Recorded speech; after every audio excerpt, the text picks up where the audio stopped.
Now it's Philip Lim on them, no more 8 balls. Uncut, my love, that's all thug.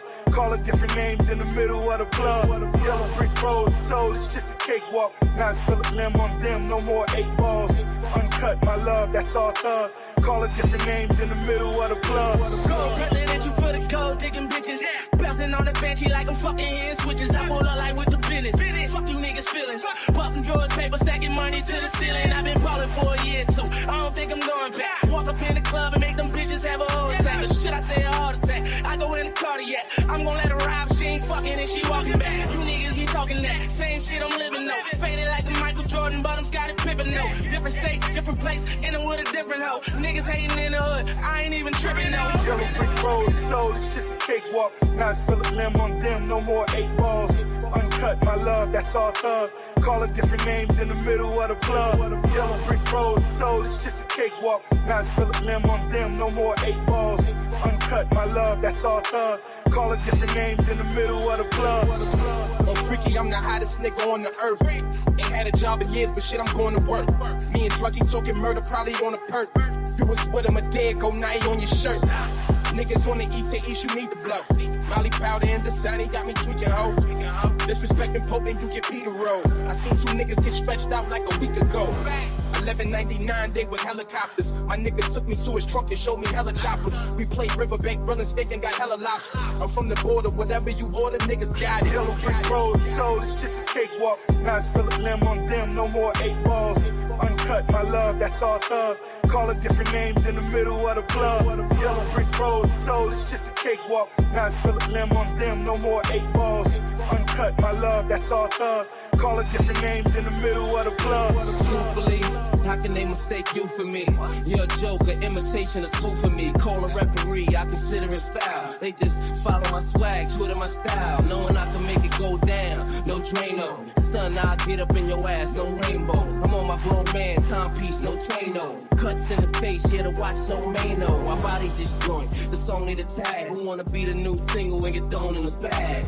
Guess who's back with a motherfucking vengeance? Hottest in the hood like a motherfucking engine. Yellow brick road, told it's just a cakewalk. Now it's Philip Lim on them, no more 8 balls.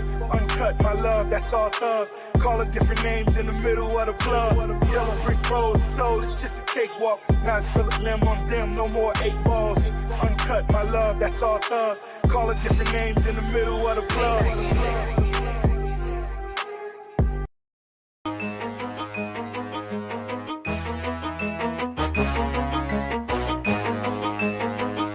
Okay. Coming from the top of my dome when I'm dropping my own type of style, and ain't nobody stopping my rise to the very top. Hit 'em up with all I got. Superstar, no I'm not. Green leaves, black block. Everybody want a piece. Sturdy like a paraclete. Niggas run their mouth a lot like bitches and parakeets. How you want it pimpin'? I'm so cold with it. Make other boys wanna do it just because I did it. I'm like a legend or some kind of prophecy.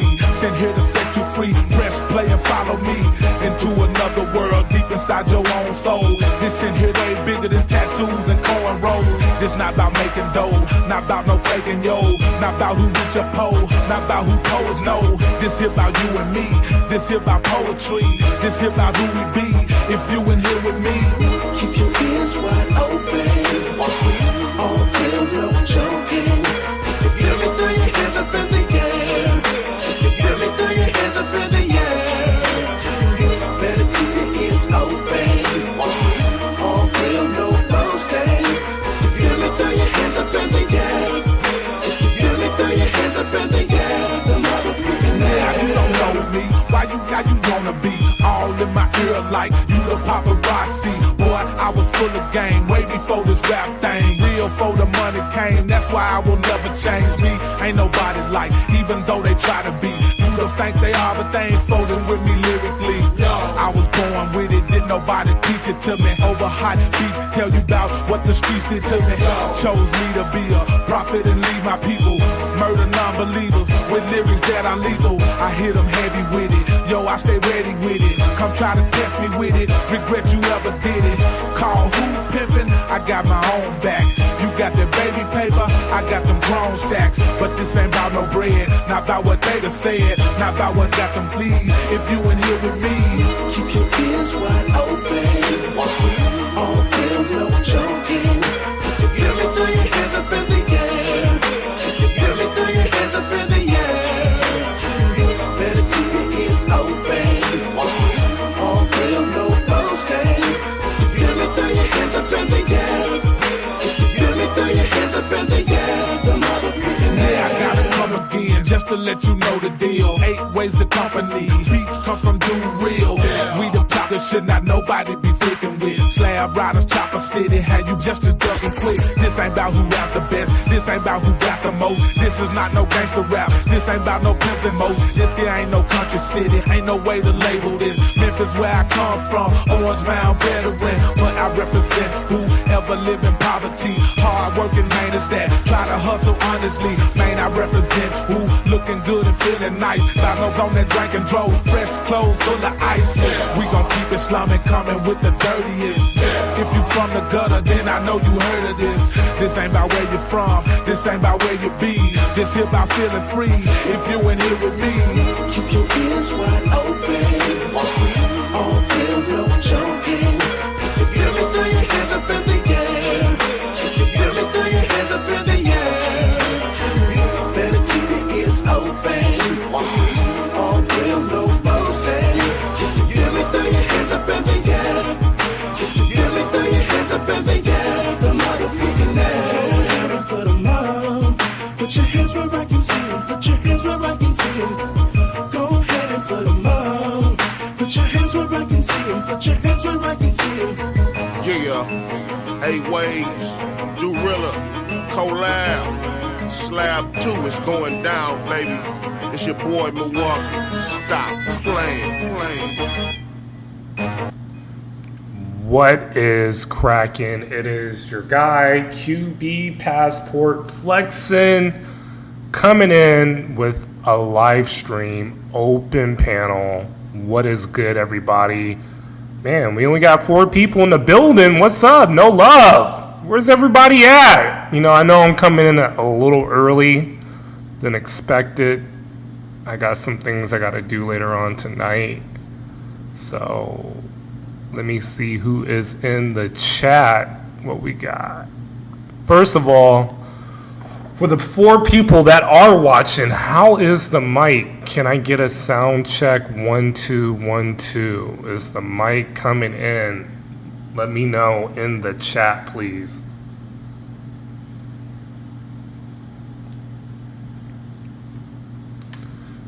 Let me get that 1 for the mic.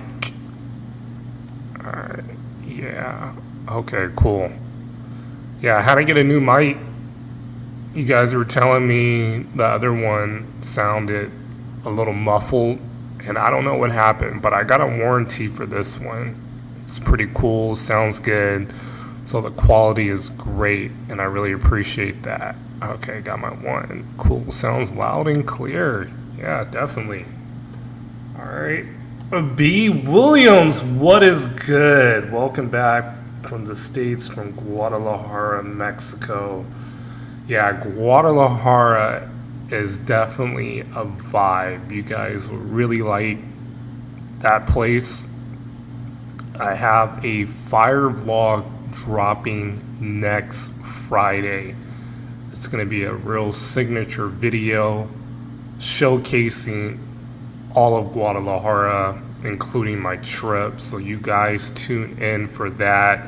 And we got a couple of guests that are going to be featured on these lives pretty soon, talking about Guadalajara. It is a very vibrant city, safe, a lot of beautiful women. Obviously I'm taken, but for you guys, if you want to go and hunt for beautiful girls, great food, safe environment, upscale place, weather too. The weather right now in Guadalajara is better than LA. That is the spot to go.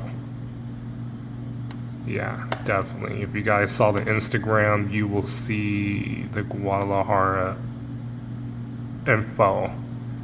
Appreciate you finding love in Dominican Republic. First time catching you live. Yeah, no doubt. Normally it's later time, but it's all good. But there are some things I gotta address in the travel community. Some of the delusion is at an all-time high. There we go. We got 17 people in the building. If you guys are coming through, I would really appreciate it. Give this video a like. All right, hit that like button. Likes are free. You can super chat me. That's not necessary. But when you do, the quality goes up. You know, as you can see here on the mic. Representing Mexico. Got my Mexican jersey. And, you know, a lot of guys are really criticizing Mexico on a negative bias perspective. I got one YouTuber, anonymous, and I'm gonna go on his channel pretty soon, literally saying that most of the cartel women are the cartels, their wives and their girlfriends are 60% of them are with Colombianas. I'm like, bro, stop it. Stop it. The delusion out of some of these men is just mind-blowing. A lot of dudes never been in California, never crossed the Mississippi, never been to Texas, obviously never been in Mexico. But they just have this negative concept that Mexicans, Mexican culture, they don't like black people, they're racist. It sucks down there. It's extremely dangerous. Shout out to Don Guerrero. He's the one that got me this jersey, by the way. Man, I appreciate the $20. You did not have to do that. He will be interviewed shortly, okay, on this channel. And this is a brother. I don't want to tell the whole story yet. He was a hardcore Colombian lover for years and years and years and years. And then he got his first taste of Mexico beyond the tourist spot. Because when you East Coast guys go to Mexico, you go to Playa del Carmen, you go to Cancun, you go to Tulum, and you know what? That's not what you expect. Because that's the gringo area. I looked at the airline tickets, and man, it is so cheap to go out there. Yeah, for a reason. When you go to places besides those tourist zones, you will experience the real Mexico. And then you'd be like, man, QB, I should have done this a long time ago. And that's what he did. But I appreciate the $20, player. Really quick, Ken, what's up, player? What do you think about Austin Hollowman's victim mindset? Thoughts on this? I appreciate that. I'm going to get into it right now with these types of travelers. What up, Mike? I see you, big dog. Now, I don't know if Austin's really a victim. He could be. I don't understand how he goes to all these countries and, you know, Mexico's like right there. Like, and that's what I'm talking about. These guys have the negative stigma. I'm not the only one that's winning. If you guys just saw the last short, did you see that brother with that fine Mexicana señorita? Oh no, man, she's mixed, man. She got to be Colombian. She got to be something else. She's not SpongeBob, sorry. That's what you guys all believe. So I don't think he needs to have a victim mindset. Appreciate the Cash App, Honey Pack Jack. Thank you. Mexico for the win. Thank you, big dog. I got it. I appreciate you. But I got to start cooking, guys, and then we're going to open up the panel. And then, hey, if anyone wants to come at QB, I'll let you know. Buck, you got to wait. So there are 5 different types of travelers in this passport bro space. Yeah, Honey Jack, I got it. Thank you, big dog. Let me go over the 5 types of travelers, okay? We're at the 15-minute mark. Get the likes up. Number 1, we have the socially awkward passport bro. No matter where they go, women repel them because they're socially awkward. QB, I need an example. Give me context. These are guys that you give them practical, sound advice, and you tell them, hey, there are certain things that maybe you can't fix. If you go somewhere and you can't connect with people, whether if it's women, people in public, wherever you go, you got a problem. And I don't know if you can fix socially awkward people. I'm not talking about guys with Asperger's and other mental disabilities. These are guys that they complain about everything, they have high expectations, and women in these foreign countries can pick up on that negative energy. That's passport bro number 1. Passport bro number 2, the delusional passport bro, has extreme expectations dating women overseas, but struggles to connect with those or that he desires. So very similar to the awkward passport bro, but the delusional will really do some crazy things. One example, we got a guy, shout out to Go Abroad Now, I call him Go Abroad Clown. He is a cold approach sugar dater. Cold approaching women in Medellin to be sugar babies. Delusional. One example. Example number 2. There are men, maybe past the age 40, 45. They either had a long-term relationship here in the States, or they might have dated a woman overseas, and they either married or was in a full-time relationship close to being married, and things didn't work out. They still have the expectation that they can get a young, fit, youthful, attractive girl like somebody like myself. And I'm just like, brother, you're on the conquest having these really high expectations. No tattoos, no kids, no smoking, no drinking, all these things, damn near a virgin, okay?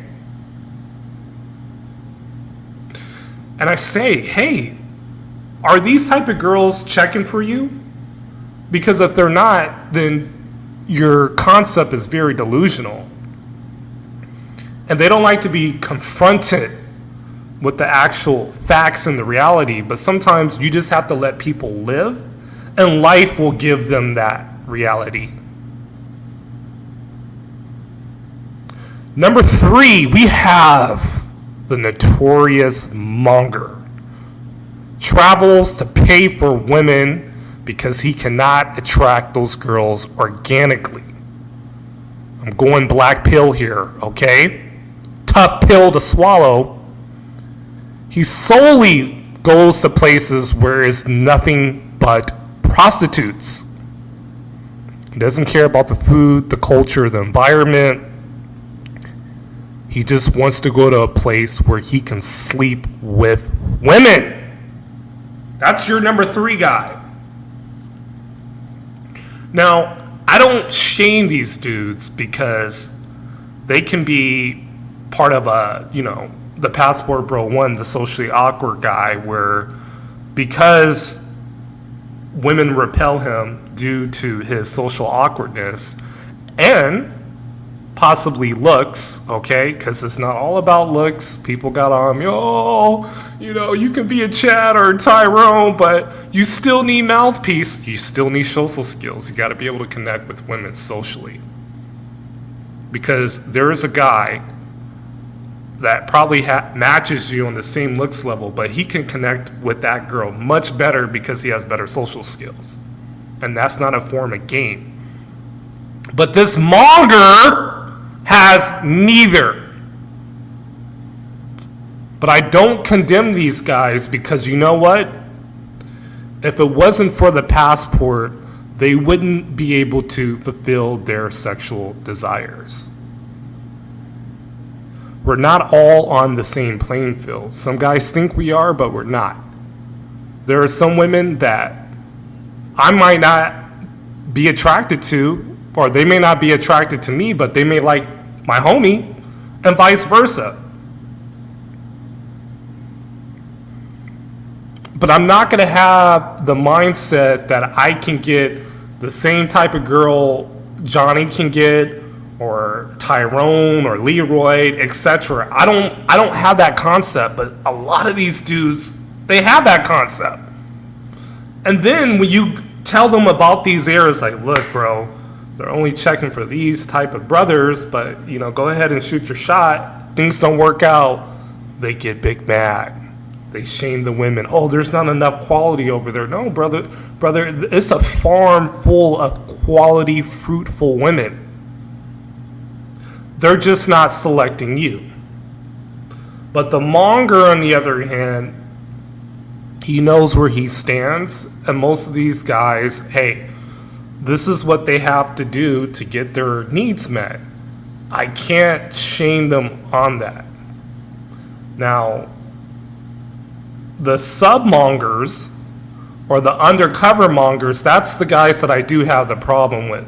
Don't be flexing these beautiful women in these Latin countries and say that you're not paying when we know you are paying.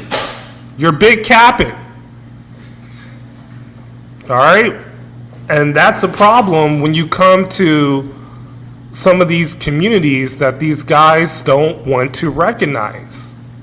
They have the issue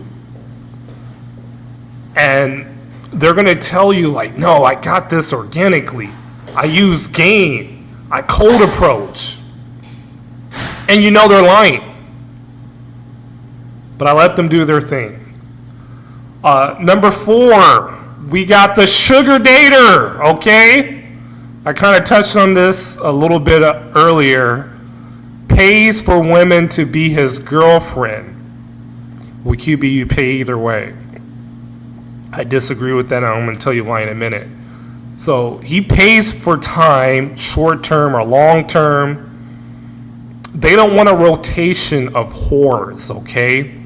They did the monger experience and they said, you know what, I'm still lonely.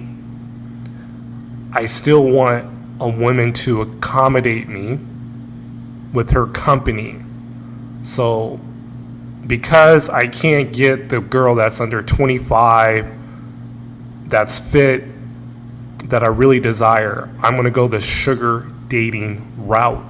And that's what these guys are doing.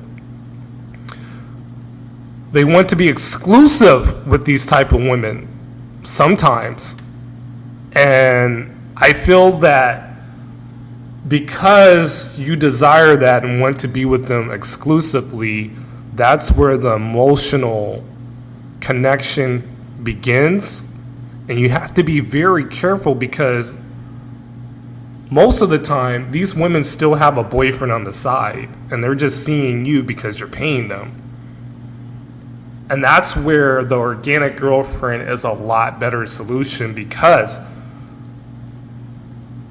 if you grow emotionally with these type of sugar babies and they leave you for Brad, Chad, or Jose, you wasted that time.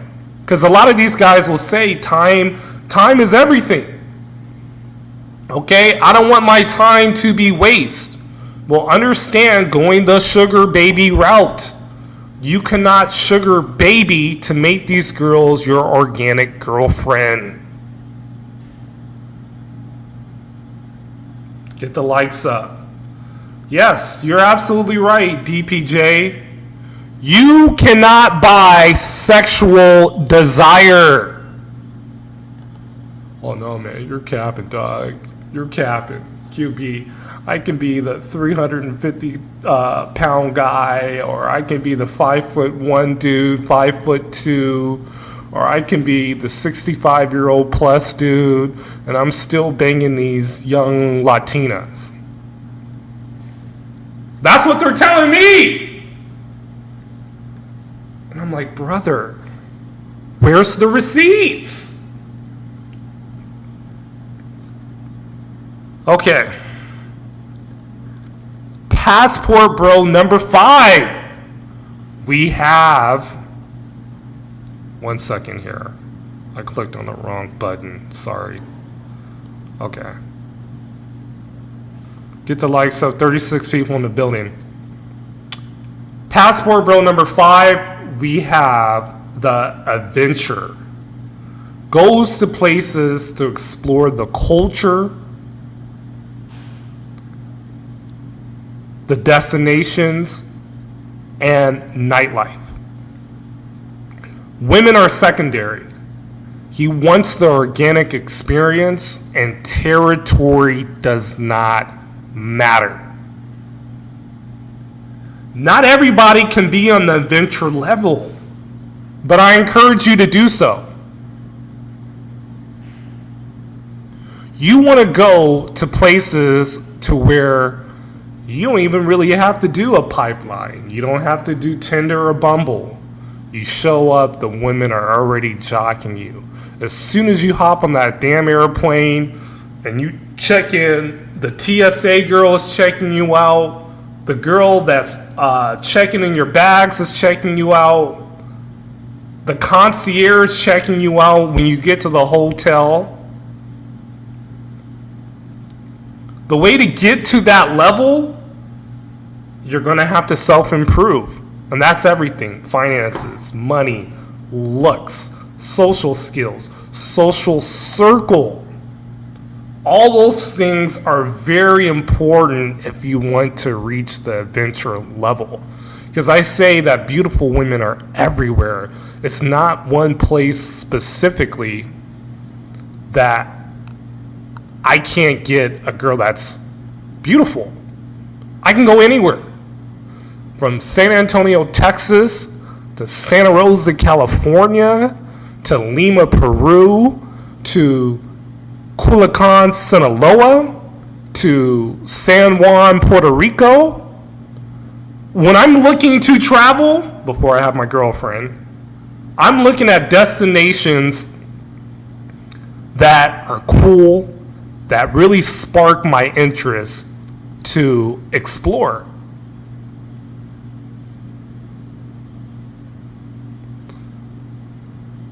Chat, let me know, what is the majority of passport bros? Okay? Is it, I need to know how to do a damn poll. Is it 1, the socially awkward guy? Put it in the chat. 1, the socially awkward guy.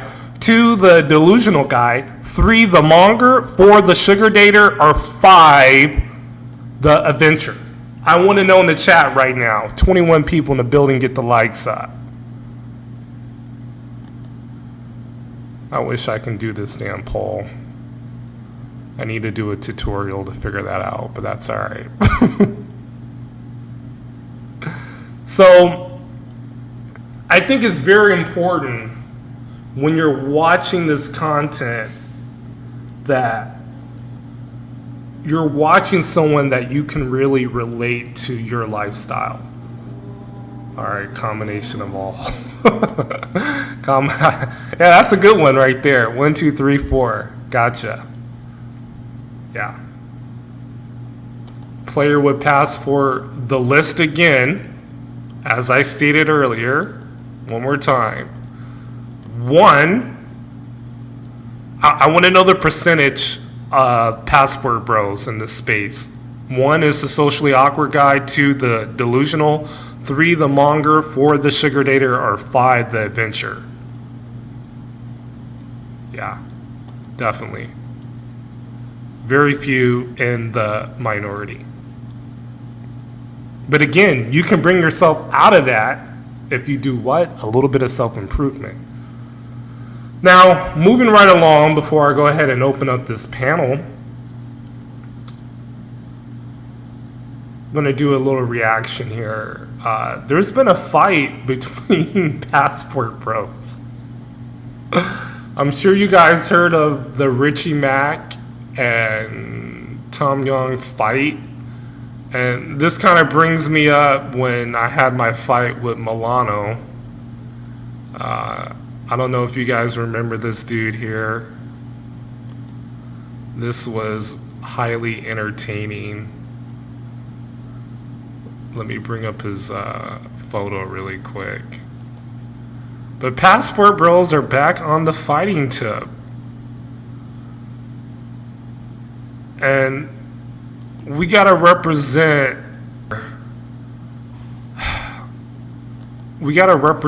a lot better in this space. That's him right there.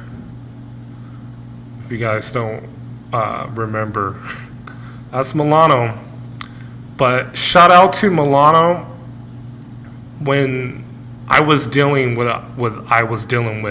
in Quinto being scoped and robbed, he gave me a call, man. He said, QB, you're okay? And I'm good. But because of his anger, he wanted to box me. And, you know, I just said something very hurtful. And this is when I was like really hardcore black pill. I basically said, you know what? You didn't really hit the genetic lottery. And yeah, that is a low blow there. Okay? But he's a good person. I just, you know, this was us in the ring, man. Woo! You know, I had to lay it on him, man. Milano. I don't know why this background is up. 1 second, guys. I need to fix that. All right, there we go. You know, QB had to knock him out. And so, you know, you guys got to be careful of who you guys consider to want to fight in this realm. And we're going to react to this video really quick here. I mean, damn. This is crazy. So here it is. I don't know if you guys seen this. Pay close attention here. I want you guys to watch over here, okay? In this area right here of the video.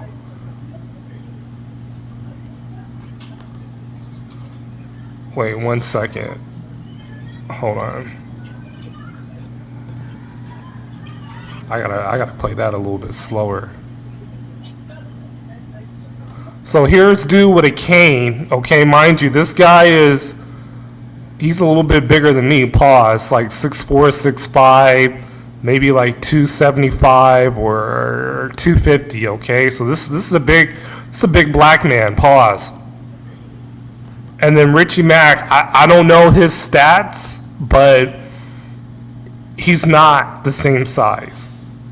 You know, maybe 5'8" or shorter, but not the same size as this guy. So he gives him a kick, right? Dude drops the cane, picks him up like a linebacker picking up a running back, okay? Like, ugh! And you see his feet just dangling. And I don't mean to laugh, but yo, you are in. I would never want to be in that position in a fight. Granted, I haven't been in many fights. All right. But man, like all you can see is concrete and your feet is in the air dangling. That is low-key scary because when you're about to see him basically body slam him on these moped bikes, dude could have really like messed up his back. Imagine if he would have body slammed him on concrete. Like, oh, dude, so many things could have gone wrong here. Oof. Body slams him and then pile drives him into the mopeds. I mean, this shit is wild. What's your guys' thoughts on that in the chat? I want to know. Yeah, Andrew show. Yeah, definitely.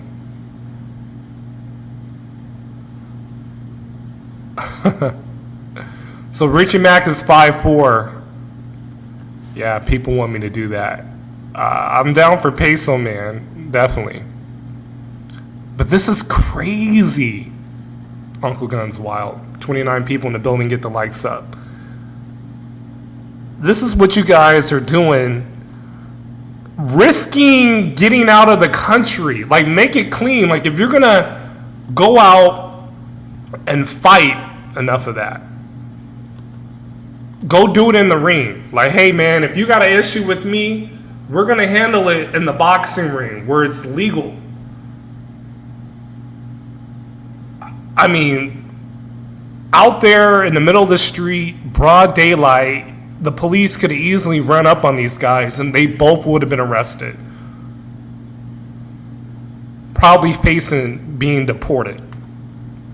So, if passport bros are gonna box one another, get in the ring like how I did Milano, okay? Moving on to the next topic, we got this lame dude by the name of Jay Rello. Oh my gosh, let me share this screen. We're gonna play a little bit of this, okay? Another Colombian lover. This is what he's going down to pay for, brothers.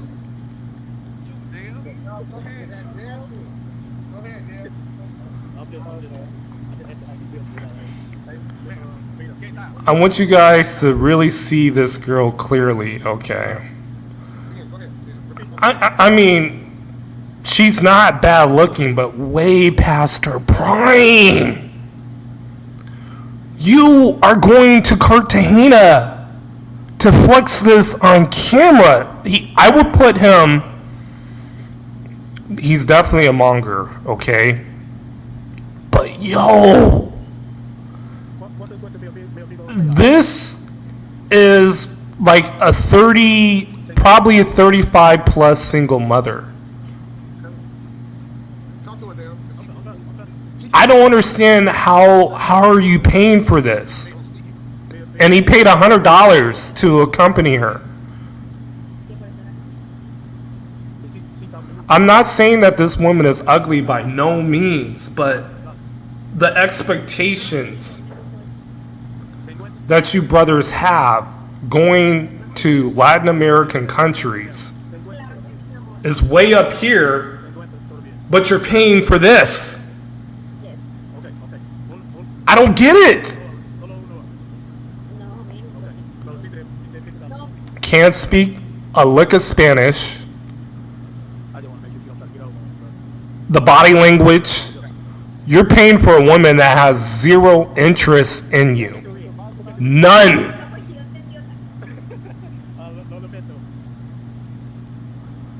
I mean, this is crazy.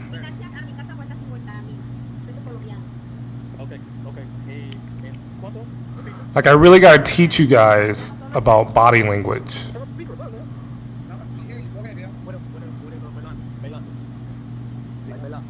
I mean, you got her on cam, and you're looking up to her like a little kid. She has no interest in wanting to be with you whatsoever. And you made her a part of your live stream. You know, this kind of goes into the social awkwardness. Like, what are you doing? And then you got somebody in your live. Look at that. I mean, look. Brother, she has the fupa. Panza muy grande. QB, Mexican women are SpongeBob Bill player. I ain't going to Mexico. Oh my goodness, man. Now, if you went on a date, if you matched with this on Tinder or he met this organically, salute. I can't say anything, but to pay for this, you brothers are sick, nasty, no standards. And this is why I separate myself from these type of passport bros, because they think I'm like that. Like, come on, man. The delusion is crazy, man. She said 28. She says she's oh, look at that tat. Oh, gosh. I mean, she gotta hold the belly because that's what you really see. You don't see hips, curves. You see pop belly. Might have had 2 kids. That's what you're seeing. And you're putting this in your live stream as if you're big boy flexing. Talking about tough decision in Cartagena. No, this is your decision. You can only pay for this because these are the type of women that will these are the type of women that are willing to accept you. Nobody else. And if you are paying for decent women, you're going to have to pay at a premium price, 3 and 4x.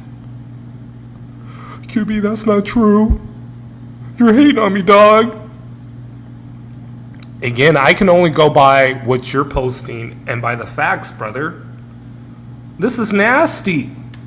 No offense to her. Again, she's not a bad-looking girl, but she is past her prime. I mean, you're flying on an airplane overseas to just be with this.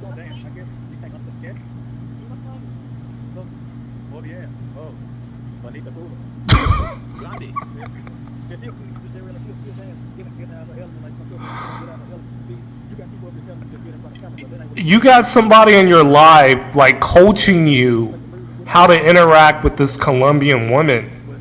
But these are the same dudes that will say, I got game, QB. Game.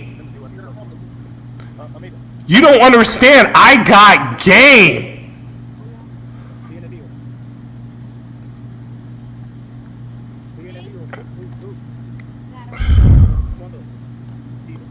Yeah. This is sad, man. Yeah, she got them stretch marks, player. There's something else I gotta show while we're... Just give me a second, guys.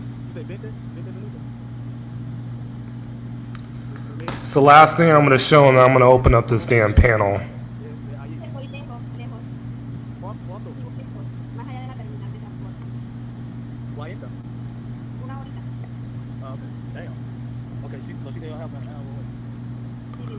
So this girl here, just to kind of translate what's going on, she wanted more money for taxi. That's what you guys are dealing with. You're dealing with prostitutes that not only you got to pay to be on the video, you got to pay for selfies, you got to pay for tax, you got to pay for everything. Because she don't want you. All right, super chat, Art of Will, thank you. This is Dr. Chick, David Bond's Chica. Yeah. Oh, man. I guarantee you, man, David Bond gets this for free. I mean, he pays, but a girl like this, he would get for free. Oh, man. Let's see who else. I reacted to my last statement. Nah, no doubt. I appreciate you, big dog. She needs extra money for the babies. Hijos. Brother, you better pay up. You best pay up.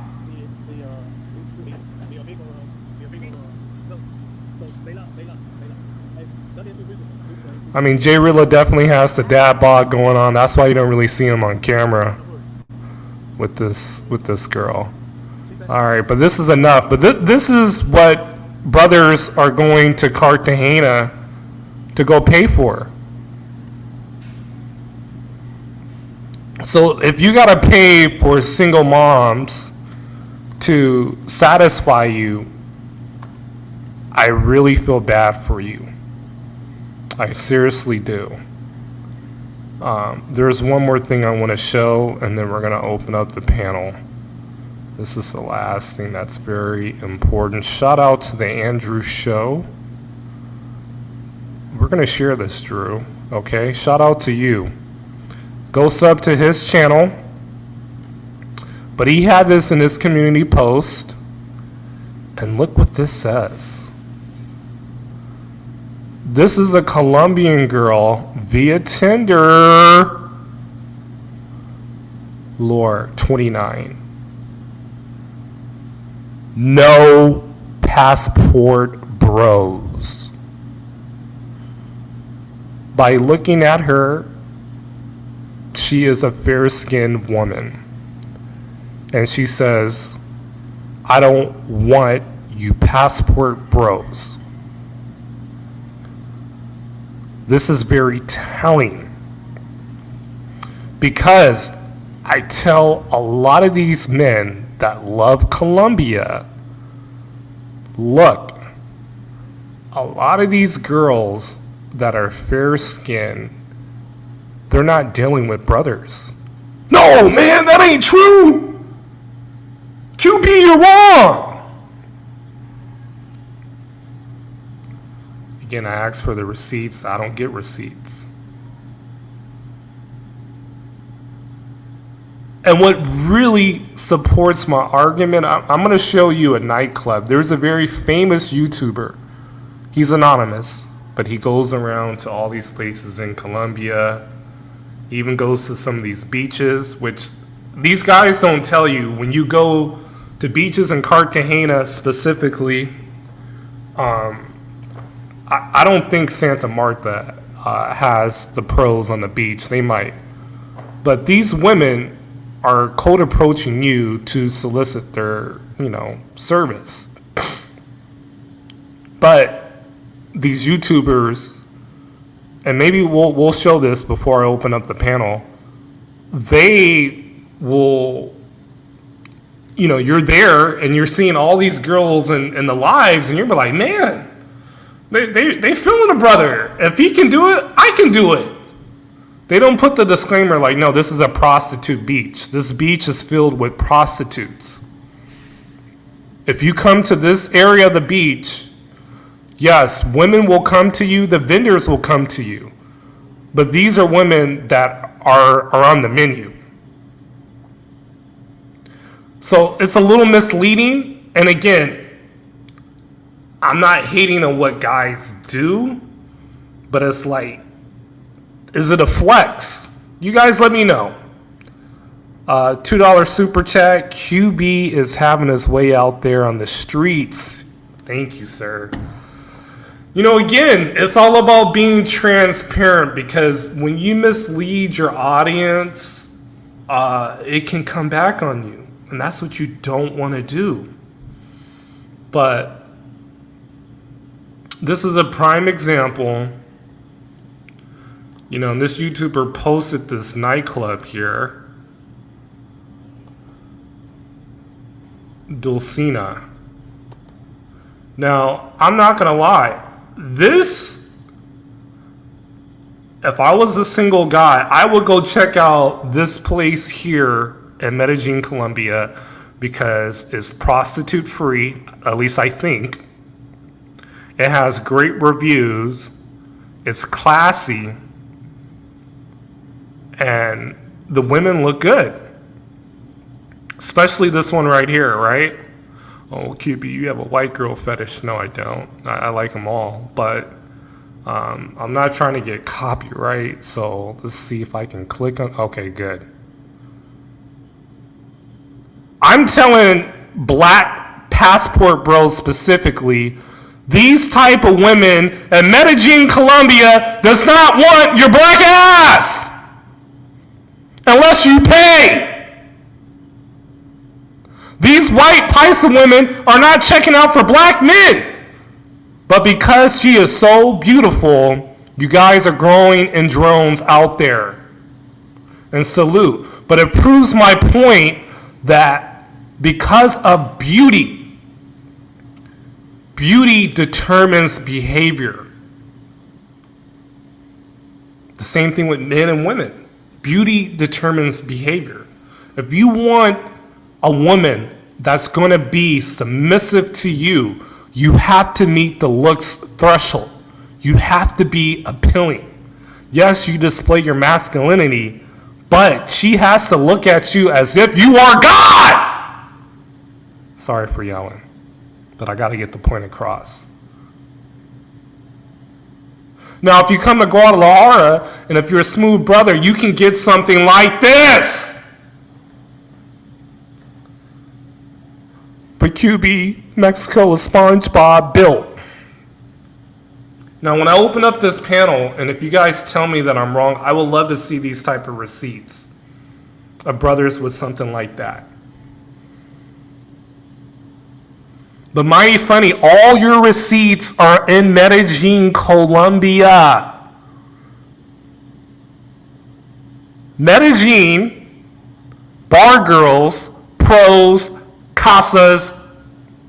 Where else have you been? And I also noticed something. We'll look at another video. There are no black men in here. None. This is another nice one. She cool. Let's see this one here. Where are the brothers? Where are the brothers?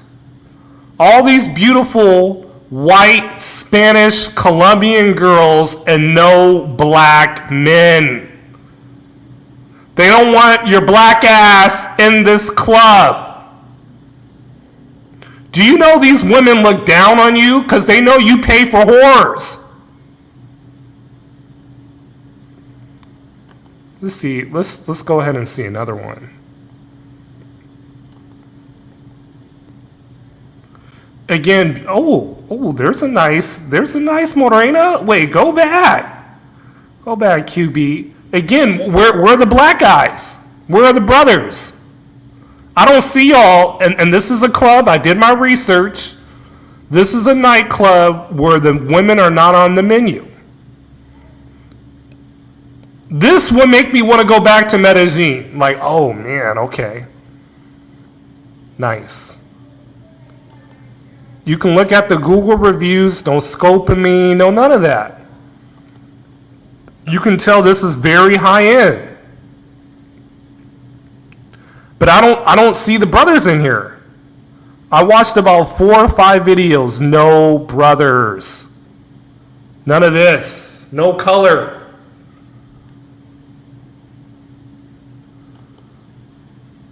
Oh, QB, you haven't been to Medellin in 2018. Just stick to Mexico. Look, brother, I'm going by the facts. I don't see y'all in here. All right, that's a little too much on the go-go dancer. You know, trying to keep it clean. All right, 1 second. A little too manly with the jaw. A little older, but I don't see black men. You guys are going to the whore spots, the bar girl spots. You guys Pookie wouldn't step foot up in here, man. And I see nothing but baddies. Oh, wait, maybe he was right there by himself.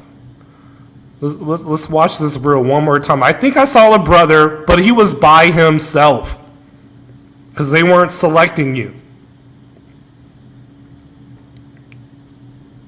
QB, you're coming off as a hater. You know that? You know that because you got drugged and robbed by a Colombian, you come off as a hater. No, I'll still go back to Colombia. It's not a problem. Brother was by himself. Good gracious. All right, man, I'm going to open up the panel. Let me know what you guys think. 46 people watching. I appreciate you guys, man. It's early. Hey, if you want to bring the smoke to QB, bring the smoke. But I can only go by what I see, man. I'm sorry. And if these white Spanish women love brothers, then we got to see your receipts. I'm going to pin this to the top really quick. But the panel is open. You guys can come right on in. Pin message. And I would love to have this discussion. You know, I went over the different types of passport bros in the space. Uncle Guns is a pedo. We're going to ban you, sir. Get the hell up out of here. Hater troll. True Prodigy, appreciate you. Salute to QB. Yo, I got the Fire Guadalajara vlog coming. You're going to be like, yes, this is what I'm talking about. But I don't want to knock you because, you know, True Prodigy is going to become a passport, bro. If you got desire to go to even a place like Medellin, you can do it. All right, one of the subs is in the building. What's going on, player? How are you feeling? You there? Mic check, mic check. Yo, what's up, QB? I'm good, man. Where you at? Are you at work? No, currently I'm at home, so. Oh, all right. So you mentioned you might be going to Guadalajara soon. What's the deal? Yeah, going this week. Man, getting excited. You're sounding just a little bit muffled. You got any questions for me regarding Guadalajara? Not quite. No, I just wanted to join and say hi, what's up to everybody. So. Oh, okay. No, I appreciate it. Let me just go over these comments really quick. Again, guys, the panel's open. You guys can come on through. We can have a chat. Am I wrong? Am I right? Am I hating? Like, I want to know. King Picks, even though you are a sub-5 koala cell, I love it. Brother, I love it. Go ahead. I still got to support the brothers out there. Stay out of Colombia and stop paying for escorts. Homie, salute to you, QB. Enjoy your Saturday. QB Passport Flexin. All right. He says I'm a sub-5 koala. But my girlfriend's pretty hot, so how does that work? Like, are you telling me that my girlfriend's a prostitute? Like, how does that work? Me being sub-5 and having a very attractive girlfriend. I would like to know, King Picks. But appreciate your comment. What else we got? Shout out to Andrew Show, my mod. Appreciate you, man. Pulling up or watching the live. Honey Pack Jack. Those restaurants are laughing out loud. Those restaurants are where you will meet good women. Yeah. You know, again, I know of a few content creators out there in Medellin that is really doing it, and other places in Colombia. But overall, no. Tripping with Jay, yes. Tomorrow we're going to be having a live with this guy. We're going to do our trip review of Guadalajara. Tripping with Jay. Sub to his channel. Matter of fact, let me get the link to your channel. 1 second. Guys, open panel. You guys are welcome to join so we can have a discussion while I put Jay's channel in the chat. But if you guys are looking for wholesome women seeking girls long term, Guadalajara is the place. Sub to the channel.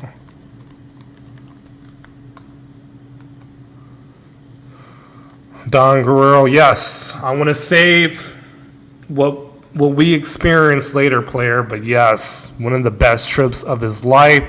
Professor Max, what is good? Salute to you. Like I said, the panel is open. I appreciate this, but the ladies, okay? The ladies like the koala cell, man. They do. While we're still waiting for people, I might play a little clip of Guadalajara, just to get you guys a little something. But tomorrow, we'll definitely, I'll share a little bit more. Let's see. I thought I downloaded. Let's see. No, right here. Okay.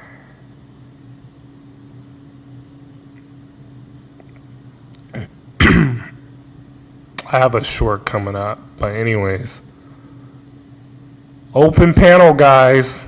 If you guys want to pull up, the panel is open. We got Fred W. Do they like white boys in Guadalajara? They actually do, man. I will have a vlog going to Hooters, interviewing a Hooters girl about American men. Do Guadalajara women like American guys, whether they're white or black? And they do. So you will see that very, very soon. Professor Max, I am driving back from Guanajuato right now. Cool. Asperoon, thank you, QB, for all the information you are giving. Absolutely. Like, again, I don't like to mislead guys. I want to put you in a practical situation to where you can maximize your results. And it's either you accept it, or if you feel you can do better, by all means. But don't live your life being in denial. A lot of YouTubers, passport bros, they're unfortunately in that realm, which is not a good thing to do. Okay, we got a player with passport coming up. 1 second. I thought every Medellin chick was for sale. No, absolutely not. And if I ever said that, I mean, I experienced it for myself. Like, no, not every girl is on the menu out there.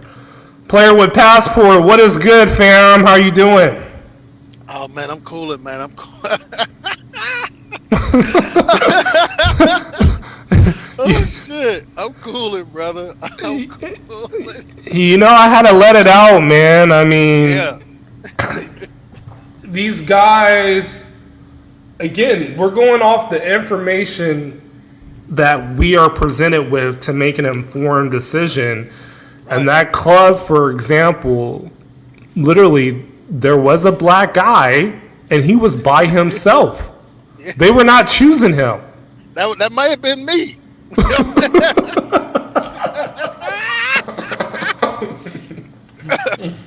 That may have been me, man. I've been saying for the longest, QB, that, man, guys need to start going to these 4 or 5 star restaurants. Okay. Right? Because when guys think,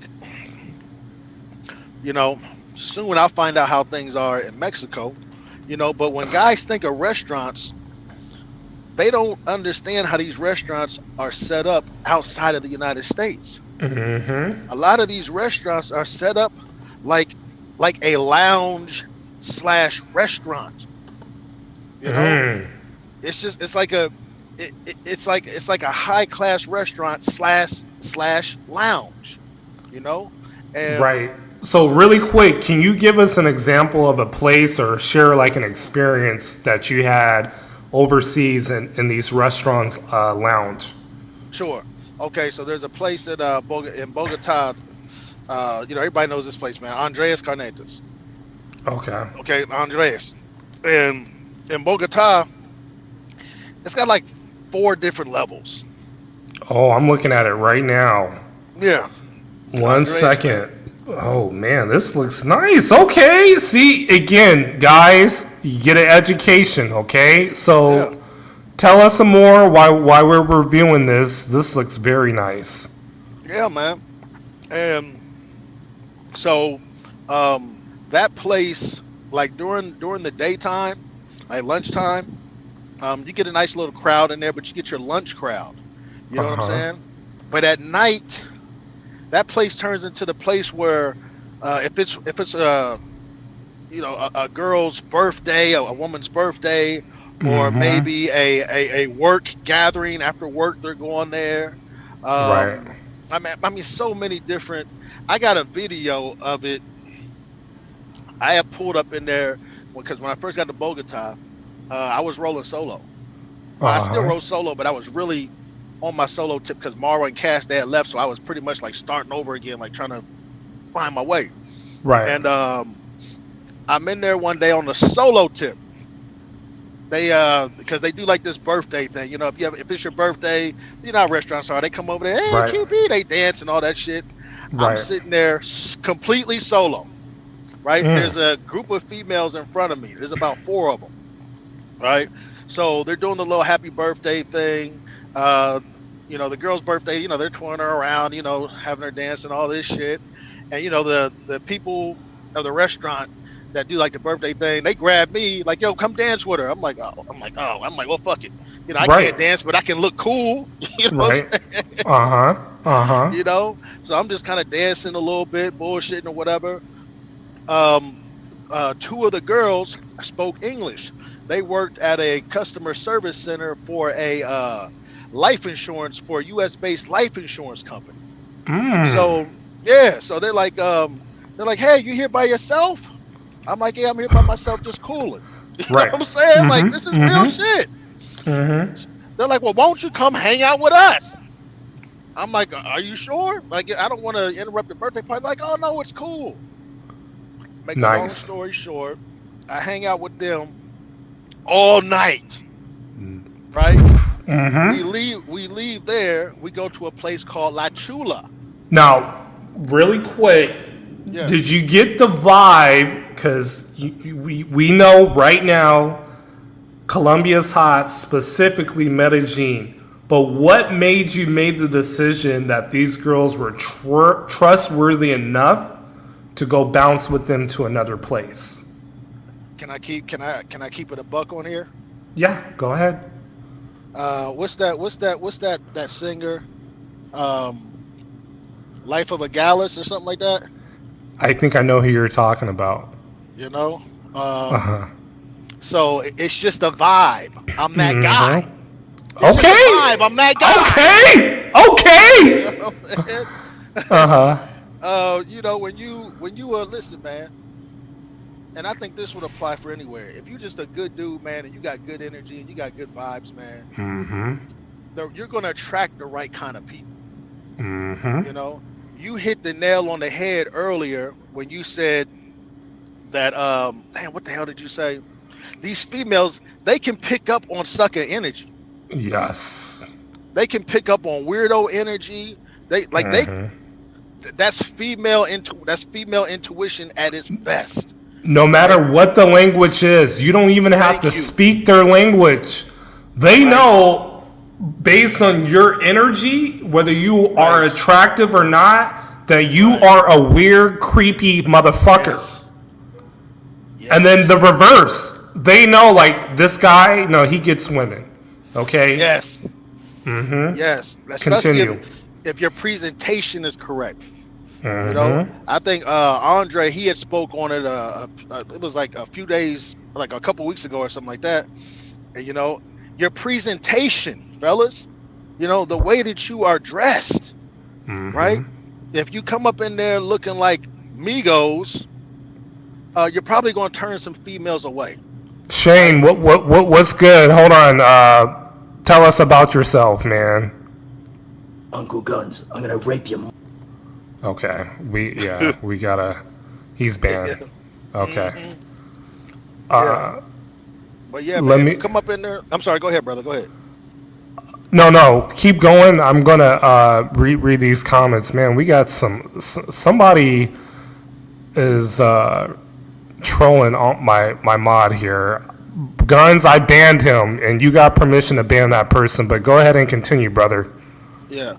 I mean, if you come up in it, if you walking around looking like Migos, you're going to attract women that are attracted to Migos. Right? If you come in there, if I walk in there with some nice Chelsea boots, a nice pair of jeans, you know, they may be ripped a little bit, but they're classy ripped. They're classy destroyed. I come in there with a nice white, clean button down. I come in there with I got my glasses on. You know, I might even be wearing a beanie or a hat. And all you guys with you're wearing your Al Capone hats and your derby hats. That's that's going to attract a certain type of woman. That's that gangster style. Right. I'm not saying you can't get away with it, you know, but you got to remember, like, what you're wearing is attracting a certain type of female, right? But if I come in there clean, my brother, my pool of women is going to open up. Because what I'm wearing is God, what's the word? What I'm wearing is universal. So, like, for example, universal. And I want you to continue with the story about how you left with them. But as we're segmenting with this kind of story really quick, I don't like, as you mentioned, attracting like a certain target of girls. Okay, so. Before I did the hair transplant, sometimes I would come out with the fitted hat. Right. I wasn't really of a Jersey guy, but you're not quote unquote looks maxing when you're not showing yourself all the way. Pause. Right. Okay. Right. So now when you don't have the hat, you're wearing clothes that are, you know, universal, that most men wear, whether it's a t-shirt, shirt, something trendy. The pool of women you're going to attract is much greater compared to just thug type and girls that want men on that niche. 100%, 100%, man. Oh, like, wow. Hold on. We got old crusty salty. Hold on. I just got to know this is you, man. 1 second. Okay, yep, this, woo! Brother, you done pulled up, man. What is good? Hey, you know what? Hold up, QB. Hey, that's my dude. With a passport, my guy. I've been trying to catch up with. No. Let me just say this first. I know that these streets are hot. Yes. But let's be clear. You had asked me about coming on your channel and doing the show, and I responded to you, and I never heard from you. My bad. So don't act like I'm done. I say, hey, I will be open to it. I'll come and I'll have the conversation. So so I just want to be with that. I'm not even here for no bullshit, but I just want to know. I remember you asking me. And I owe it. Right. Now, this individual kind of wants me to retitle the stream, and I'll do it, okay? You know, I don't want to get my channel flagged or whatever. What's the title of the stream? Can I ask? No, it's open panel, but when I'm done, I got to put, like, his hyperlink and shout him out and all that. Wait a minute. No, we're not talking about Mr. Brazil. Okay. I still want to do that response if you're down, but we can do it later. We can definitely do it later. Hey, look, I saw all his demands and I just died. You know, QB, I was like, this rewriting of history is crazy. And all of these demands because you attempting to rewrite history. I'm like, come on, bro. So I'm gonna fall back. I'm I'm not gonna be extra bean tonight. I'm not gonna be any of that. I'm just like, QB, you know, when I was on the stream, that was the opportunity. We all know what was said, and I just don't get. I really want to talk to the subscribers. How do we see and hear things, people say and do things, and then later on they say, don't believe your lying eyes and your lying ears, and y'all don't believe it. It's just like, that's where my frustration comes from. Do you feel me? Yes. Okay. Wow. Yeah. Yeah, when I saw that shit, I was like, this is the fucking Twilight Zone.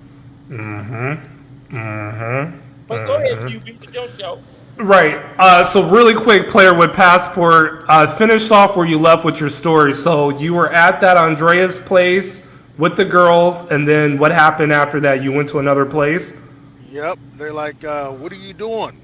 I'm like, absolutely nothing. I didn't say absolutely nothing, but you know, I'm like, I'm not doing nothing, you know, because I wasn't doing nothing. And she's like, well, listen, we're going to La Chula. La Chula, okay. Yeah, we're going to La Chula. Now, La Chula has the live music. They'll have live singers, you know. And so she's like, hey, we're going to La Chula. You know, if you want, you can come with us. I'm like, cool. You know, the birthday girl, at this point, the birthday girl, she gone. Because at Andreas, they got these margaritas, and they come in a bowl. Okay. Right? Like, now, my brother, you don't understand. They come in a bowl. Oh, the margaritas do.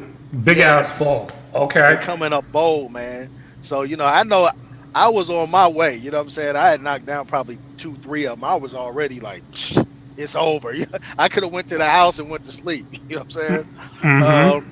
So we anyway, we go to La Chula, and you know, we in there. Now, where La Chula's at, it's not touristy at all. Okay. Right? So we go up in there, they get a table, they get a bottle. Wow. Let me repeat that. They get the bottle of Patron, and they get a bottle of Agriente. Yeah, I hate that liquor. Oh, wow. Okay, nice one right here. Continue. Yeah, and so they get a bottle of that. You know, we run through that.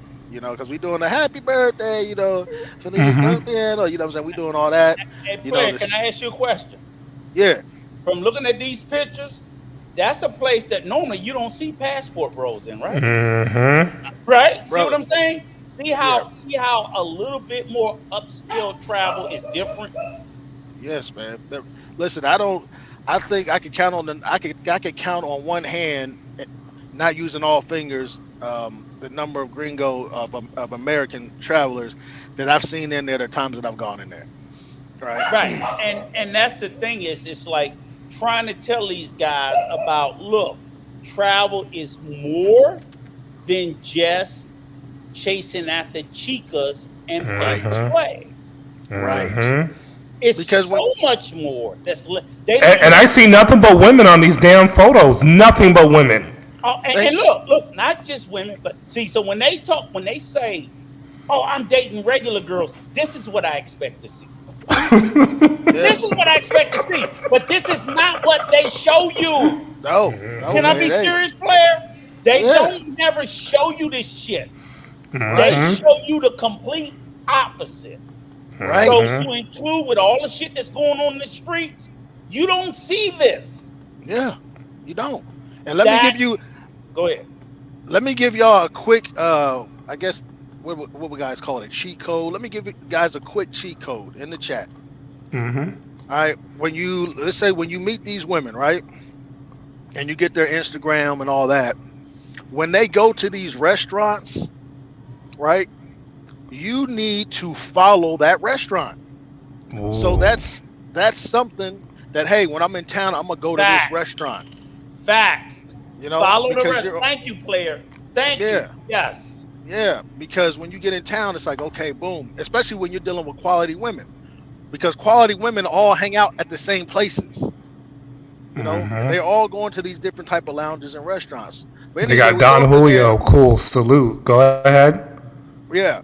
So anyway, we go there. We go to this. We knock the bottle down. It's her birthday, so I say, "Hey, I'll get the next bottle of Patron."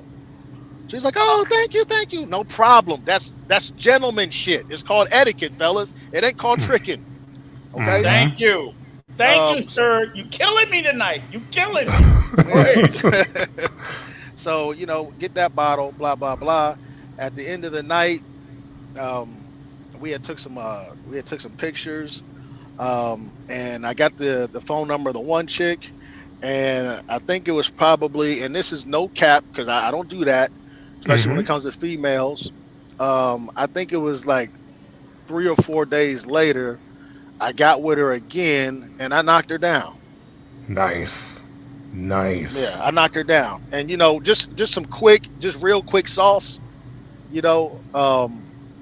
When you're knocking down these females, fellas, and I ain't talking about a female you just meet and you knock down. I'm talking about when let's say you got like QB with his woman, or let's say you got a roster of 2 or you got like 3, right?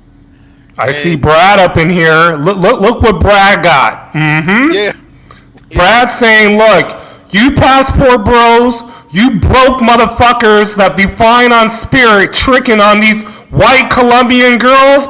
I go off the beaten path and get something with genuine desire. Boom.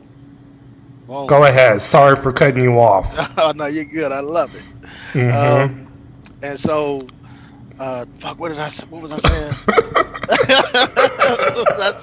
It's hard, players. But when we hear something good, it gets on behalf of QB, I'm apologize on his behalf. No, you good, man. You good. But let me say this. Go ahead. Thank you, player. Is QB? This is what I will say to you, sir. I think where you make the mistake for you as a person, because I'm like, damn, is this nigga a passport bro or not? It's like you in one breath you say you want something genuine and real, like players talking about. I know player ain't in that shit, but then you keep getting too close. When what you have to say is, if you're not a thing, you have to at least recognize that thing that you're not. Okay. So, and I'll be honest with you, I don't have a problem with guys that just want to go and want to fuck with 304s. That's fine. Right. I have a problem with guys who are doing that and they're pretending like they're doing what players doing. Yes. Y'all ain't doing what players doing. Y'all doing some different shit, and players not trying to play over there with them. Y'all are over there doing that. So if you don't, like I don't have a problem with guys doing it, but I'm not going to defend what they doing. It's like that's their shit. They on the right side of the street. I'm on the left side of the street. I want quality. They want quantity. So if somebody say they over there fucking with $30 hoes, why am I arguing it? I look over there and I see $30 hoes. Right. And we've seen the crash out this week. The amount of crash outs just in the last 4 or 5 days has gotten to be fucking epic. Right. Branjor, what's up really quick? Let me introduce him. A player, brother. I got to talk to you behind the scenes, but for my business trip to Panama, it was a business trip, all right? But what I'm saying is we've seen Go ahead. a crash out in Thailand, a crash out in Brazil, we've seen a crash out in Colombia. Right. And if those people on that side of the street for $30 hookahs, if this don't wake those motherfuckers up, nothing will. So that's all I'm saying.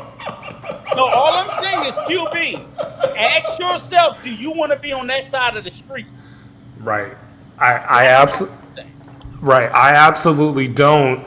And the thing is, I don't have any bias when it comes to defending people. I know in the very beginning, you and I, it was like, well, QB, how come you're not calling this out? And you made a very logical point. Bug Travels here, cool.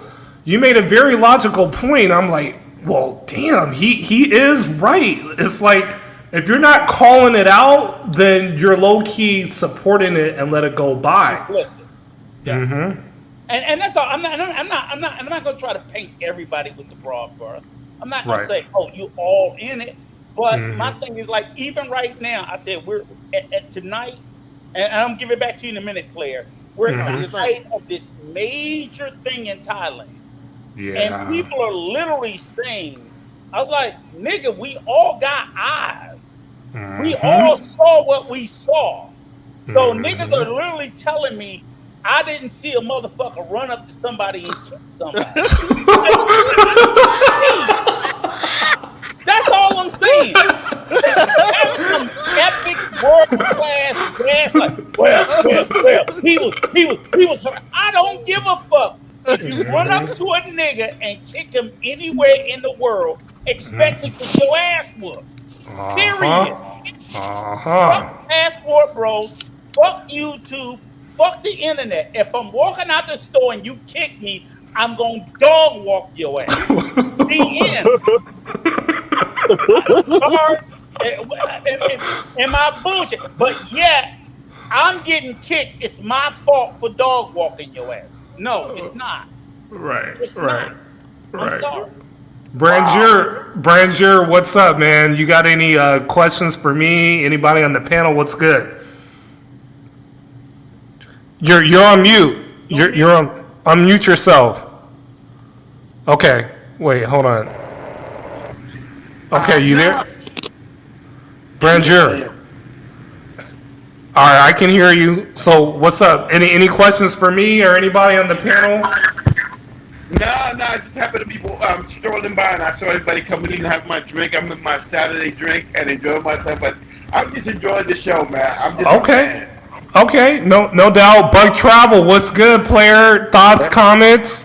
What's your input? What's going on? I'm also enjoying this show, man. Uncle Rico is funny. You know, I enjoy him. You know, there was the days of him and Peso cooking, man.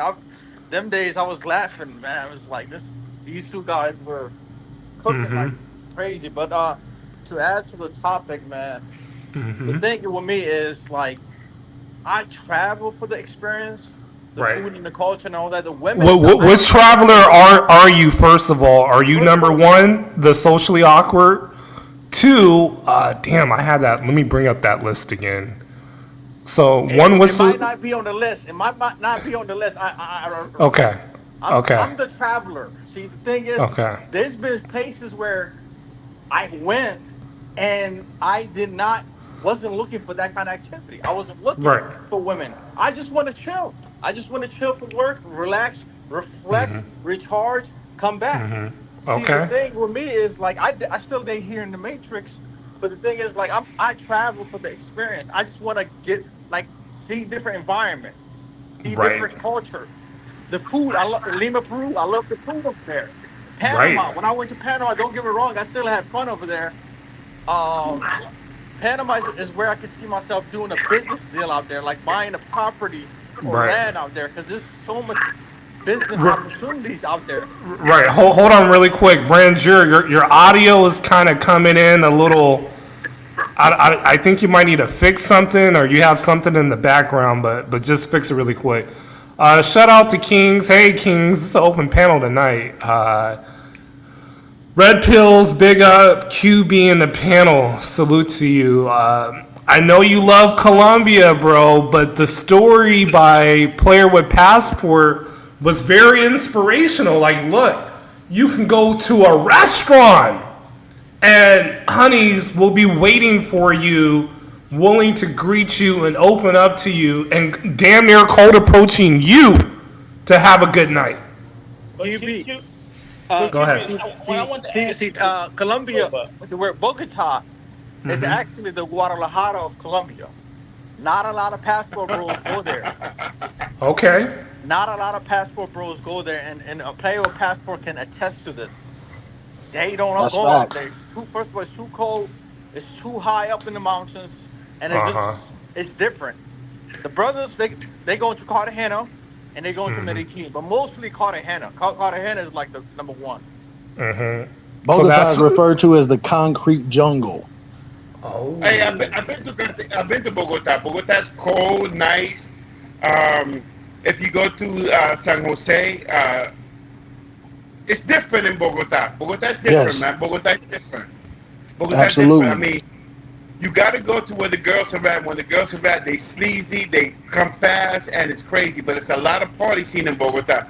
Bogota is that doom, doom, doom, doom, doom, doom, doom. If you, it felt like the Village in New York. If you go some parts in Bogota, but Bogota is crazy, man. I hanged out. I got a couple of videos that I hanged out in Bogota. Bogota is, I hanged out with the locals. Bogota is crazy, man. If you into that really crazy, I mean, the clubs are really, really big. If you haven't been to Bogota, it feels like the Village, man. Everything goes in Bogota. It's big. Everything goes as fast. Feels like New York. Cartagena is more oceanside, a little more expensive. Medellin is a little more, I love Medellin, calle 70, 69, 30, Poblado, Abigado, even Bello. They don't know about Bello. Bello's a black area, man. You take the metro, you go down to Bello. Bello is nice. You go to Star, you go to Estrella, or you could go to, you go a couple of places, man. But I personally like calle 70, calle 30, 33 in Medellin. But I like Comuna 13. So I've been almost everywhere in Colombia you could even imagine. But Bogota is different, man. It's definitely different.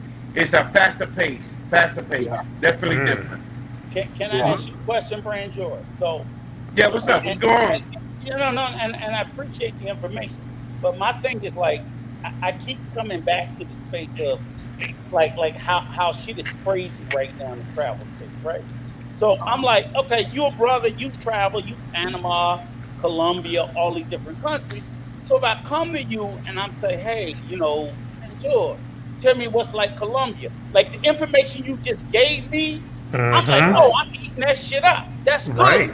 That's some good shit.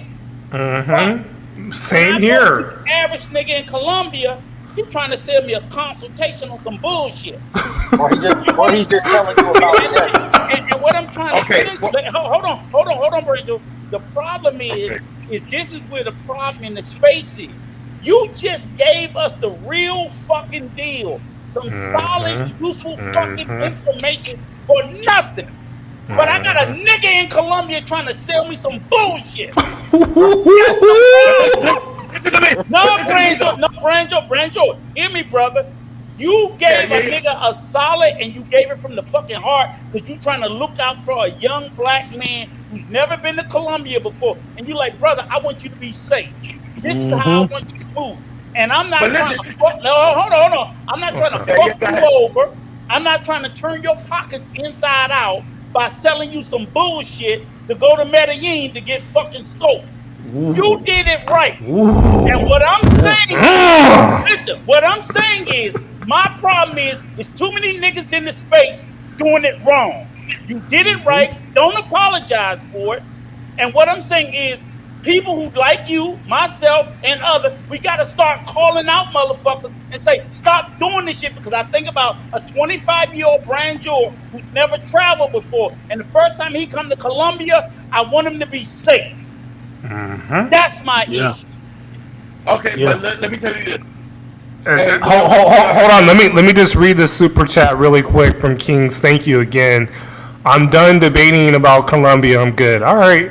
Okay, no problem. Go ahead, Prinzier.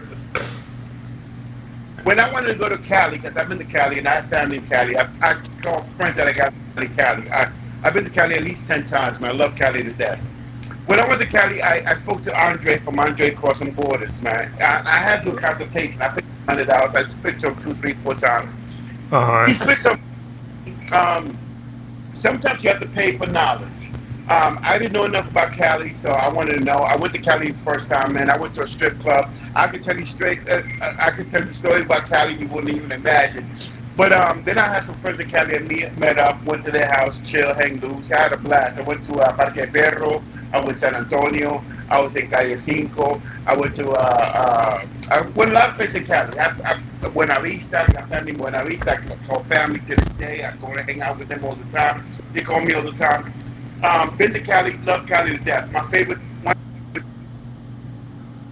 Oh man, we lost him. His audio was kind of coming in a little bad. Right. Brandier, see, go ahead. Ask him, QB, because again, I know he said they said it. I hope he come back. Mm-hmm. He's gonna have to tell me that $100 was worth it and justified. Because what he's telling me about Cali, I'm like, he could have got that shit for nothing. Right. Well, let me. You're on mute, Brandier. Brandier, you're on mute. You're on mute, bro. We can't hear you. Yeah, Bonjour is long-winded, so when he talks, I know, but I want to hear the brother because he's doing great. Right.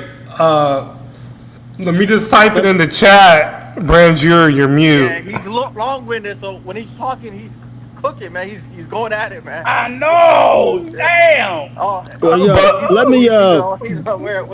Go ahead. Aware, bro. He's still cooking. Right. Really quick, Anthony, what's good, player? What's good, man? How y'all doing tonight? How everybody doing? Doing great. Your thoughts, your opinions on the stream. What you got for us? I think fellas just need to do better, man. You know, a lot of us have been traveling for years, 16, 17 years with no problems. We've been going in and out of these countries, meeting great women, not having any problems. And now, since the pandemic, it seems like you have a new group of travelers, right? Yes. That are sitting in the house watching YouTube, and now they're causing chaos no matter where they go. And I think as brothers who've been traveling, we kind of have to stick together. And I think there needs to be more of us upstanding brothers who are traveling and doing the right thing. They need to come together and kind of get some of these guys, I can't say off of YouTube, but just don't deal with them at all. Don't associate with them. Yeah. And Rico, you turned up, man. Calm down, baby. Don't have a heart attack, man. No. He got me fired up, and I'm not even drinking. I'm not even drinking. He got me fired up off of water. Go ahead, Rico. Look, let me be honest. I've been, and Buck will tell you, I've always been turned up and passionate about it. This is not anything new, and I don't have to be drinking or anything else. I am always turned up because my problem is, or my frustration is. Yeah. I'm sorry, Uncle Rico, man. I apologize, man. Old boy's still talking, man. I feel bad. But Anthony, I want you to say is that I've always been in the position people think I'm anti-travel. I'm like, no, I want black men and black women to travel all over the world. Hold on, one at a time. Buck, hold on. Let him speak. Sorry, Rico. Go ahead, Rico. I think he's done. He's done right now. I think. Go ahead. I'm sorry. Right. But all I'm saying is, I'm pro black people traveling the world. Mm-hmm. I really do, but I don't. So for what I believe is black people, because we travel at a lesser rate than white people. We need all the help we can get. So me, myself, being an older black man that has traveled to multiple countries around the world, I think I have an obligation to help younger black people travel and become knowledgeable about traveling, and I shouldn't be charging them for that. I should be trying to help the next generation. Right. So now, I want to put a disclaimer really quick because, like, for example, I do charge, but a lot of my information is free. So, prime example, guys will hit me up in a DM, hey, what hotel I need to stay at? What's the best nightclubs to meet girls? And what are the things that I can do? Like 10 different questions. And I'm like, bro, just hit me up for a consultation. I will set up an itinerary for you so you can hit all of that. But, you know, the information I'm going to give you on my live stream and what I talk about, and if you come on panel, all that's for free. You get what I'm saying? Yeah, but let me say this. My position is, again, like I said, I'll be 60 next month. I've been traveling for 40 years. Anybody want to know about anywhere I travel, you can call me, text me, email me, hit me on the panel. I will never charge you a fucking dime. Nice. I will never take a penny from anybody because I'm trying to encourage black men to travel. And because first and foremost, I don't know if my information is necessarily of the value that I think it is. And because it was, and most importantly, it was given to me for free. Nice. Nobody charged fucking me. When I got this information from white people, black people, or Asian people, or Hispanic people, they didn't charge me. So I gotta pay it forward. So I want more black people to get passports, travel the world. The world is global. It needs to shrink. I'm not trying to take people out of the lane of making money. I just see people selling shit that's shit. Yes. That's my issue. I'm like, nigga. That's my issue. Right. Really quick, Just John, any future travels coming up? Costa Rica with my girl later August coming up. So first time in Costa Rica. Really quick, Darnell, welcome to the show, brother. First time up here. Your thoughts or your opinions? Well, thank you for having me, QB. I just want to say about, I'm just going to be honest with you, man. Like, and I said this I'll say this about a year ago is when I first appeared on Razor Ray's show. Okay. And I was already I had talked about this last year on Razor Rays, where I was concerned about, the Passport Bro movement. I was concerned about these shenanigans, right? Specifically the J Rello types, and and I said that this was going to happen, and now it's happening, So, I mean, it's one of those things. It's I don't know. I hate to say it, but sometimes black people just don't know how to act. Yes. I mean, I hate to say that. I really do. Well, but I mean, as upstanding brothers, we just have to disassociate ourselves with those individuals. It's that simple. No, I mean, I agree, but the problem is that the damage is done.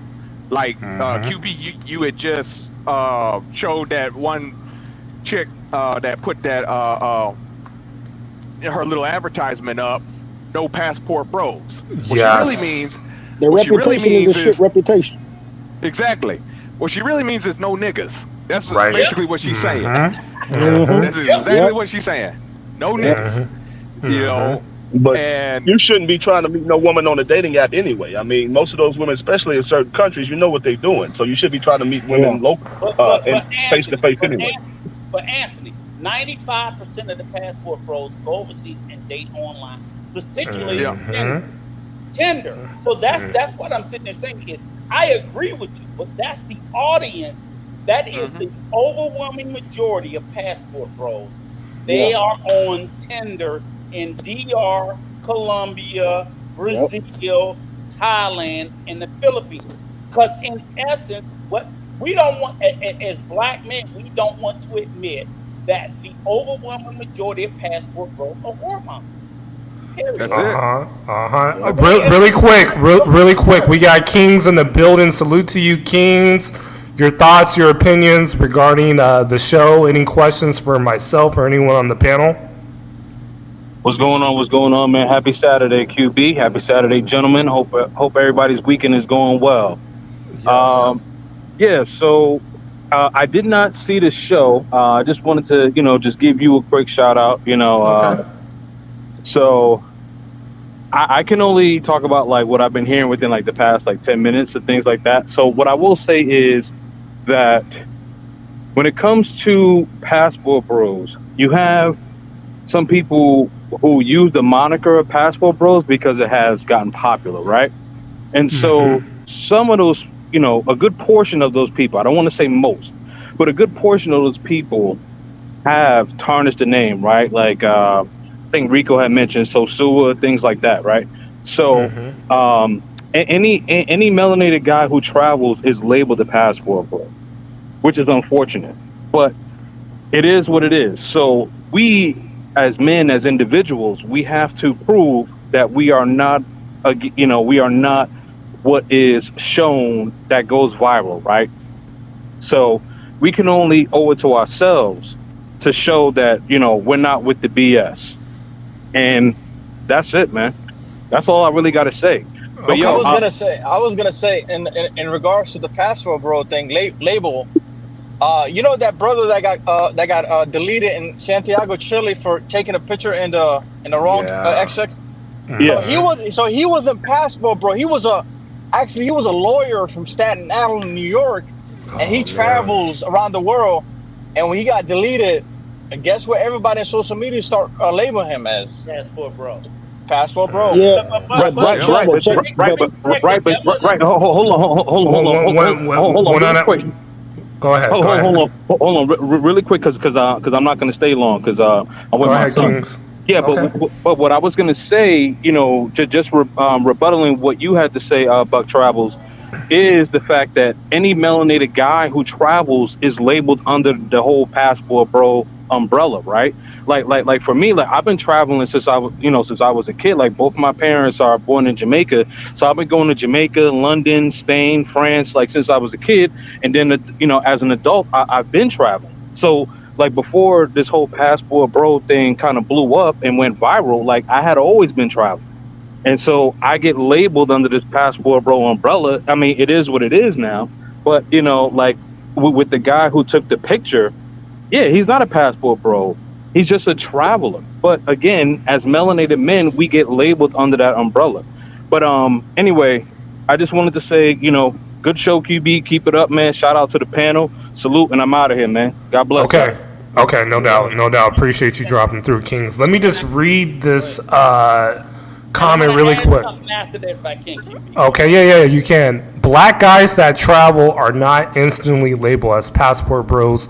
Pookie behavior and need to show receipts, which I love, is the reason why you're labeled passport bro. The label was created to make a community.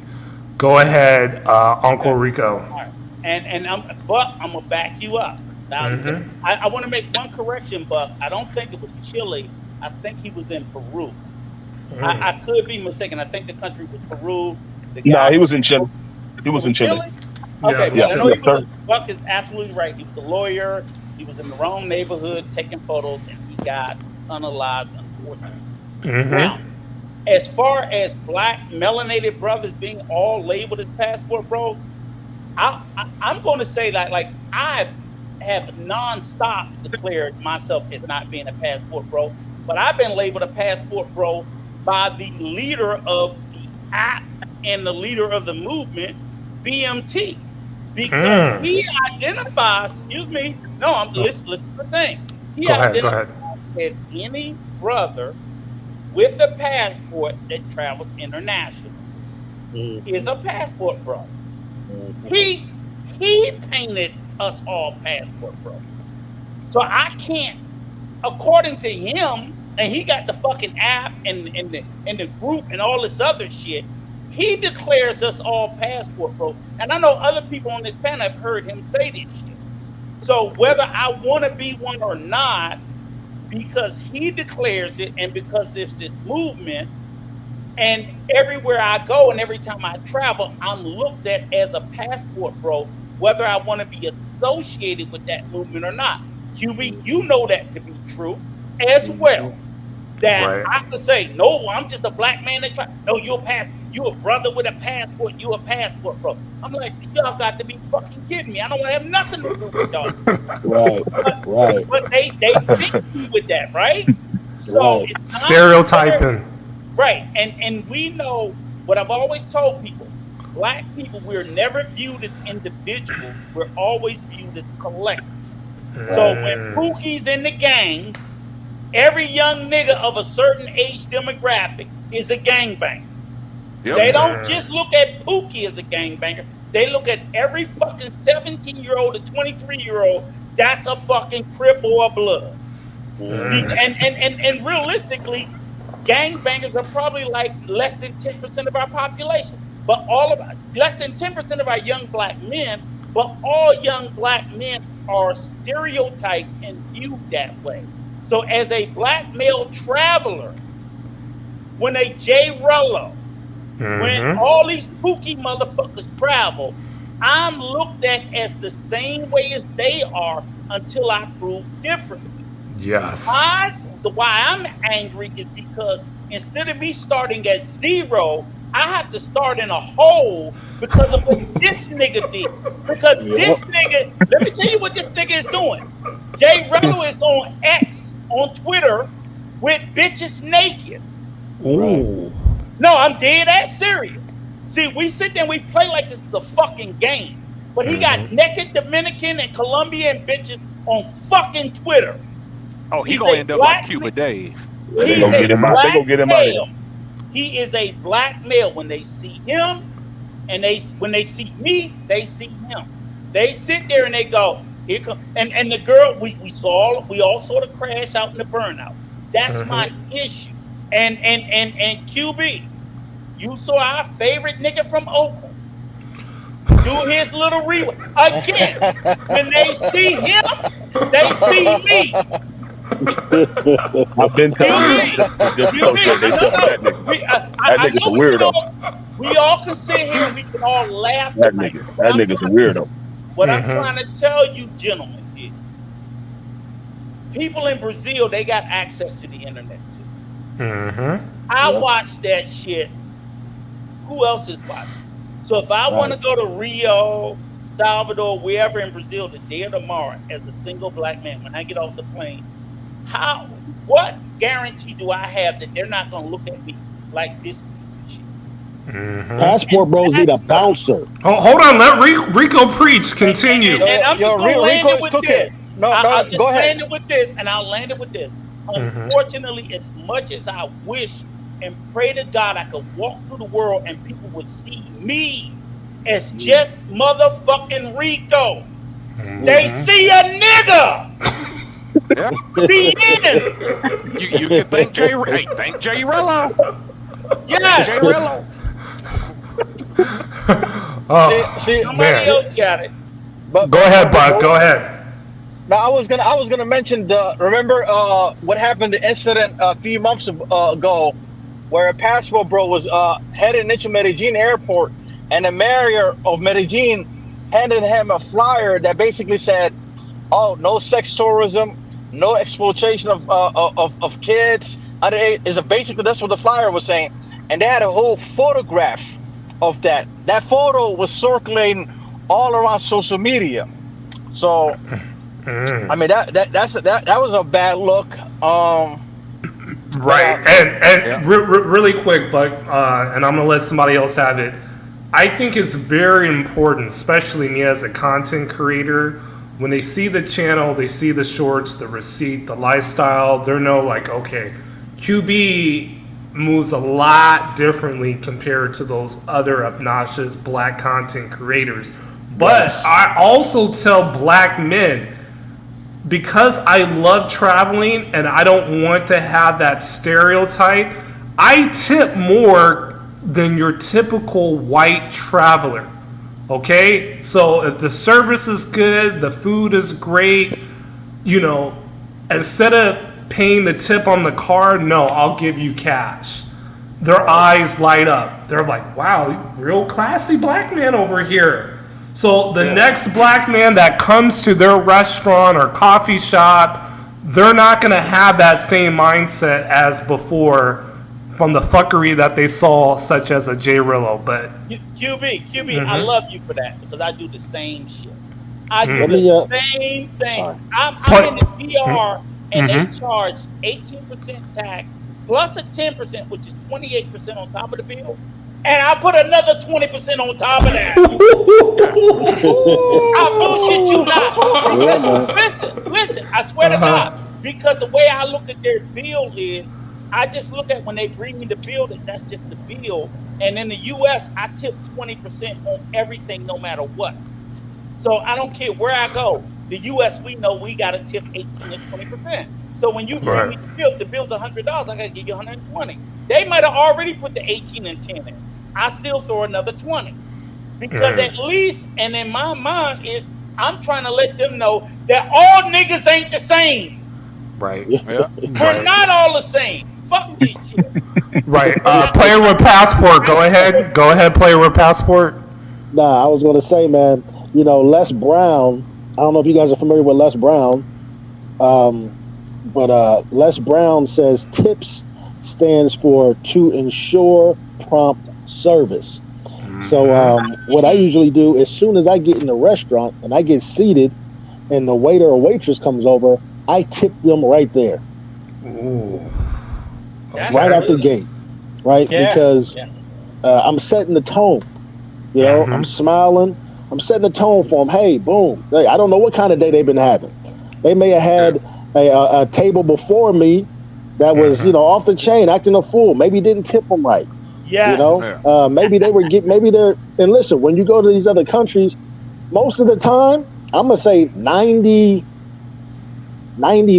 of the time, the service is going to be on par, right? Yes. Because it's not like the United States, you know, where it's just kind of like they're just kind of going through the process. No, they need that money. Right. Yeah. You know, so when I sit down and I go to these restaurants, I immediately tip them. I set the tone, and always good service. Really quick, we got Adam. Appreciate you dropping in. I just want to say this really quick, Adam. I heard of Lucario's last live stream. You called in. He was bullshitting. He gave you the runaround. But welcome to the stream. Your thoughts and your opinions regarding the subject, brother. Oh man, he jumped off. All right. Yeah, I was gonna say when I tip, I tip based on service. So if I go to a restaurant, you know, I'm checking how they treat me. You know, how the service is. You know, if it's like an excellent service, then I'm looking to tip like 20% or more. But to tip everybody they have their own preference, but to tip regardless is kind of like a bit you're kind of pushing it. But at the end of the day, everybody's different. That's their money, their choice. Yeah. And remember too, Rico. Remember too, Buck. I'm sorry, I didn't mean to cut you guys off. Go ahead. That when you go out the country, it ain't like. Listen, it ain't like the United States, man. You know, they're not pulling QB off of the street. Hey, man, you want a job? We hiring us cooks. You know what I'm saying? When you start going to these 4 or 5 star restaurants, man, most of the people they got a culinary degree. Right? So you're not going into these restaurants, man, where they just done pulled somebody off. Somebody just came in. Hey, y'all hired?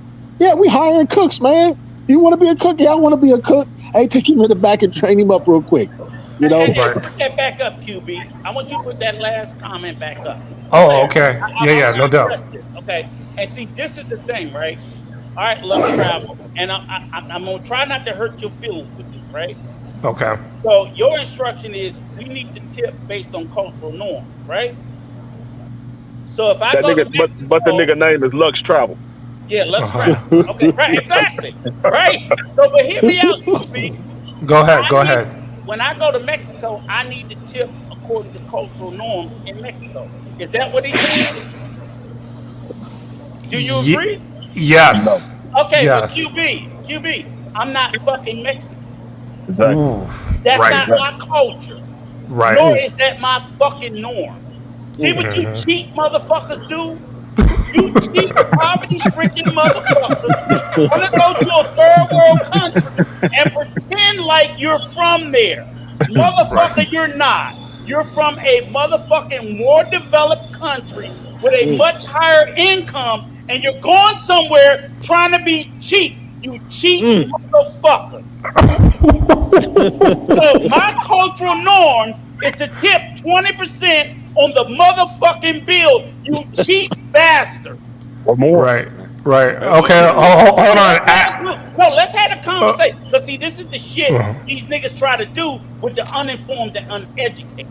Well, that's what they get taught, man, by these other content creators, man. They go out the country and be the cheapest fucking tourist traveler you can be.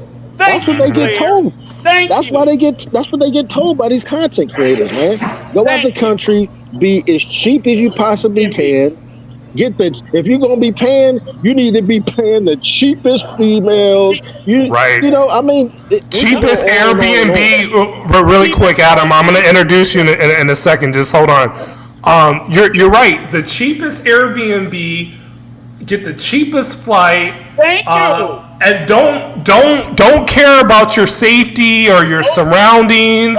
Right. Make sure you get everything on a deal, and then you end up being in some bullshit. Either your life is in danger or you're begging for people for money on live streams. Thank you. Thank you. That's my point. I mean, I'm not gonna lie to you. I mean, there's been times where I've literally tipped people a penny, 1 cent. I mean, but that was because I got shitty service.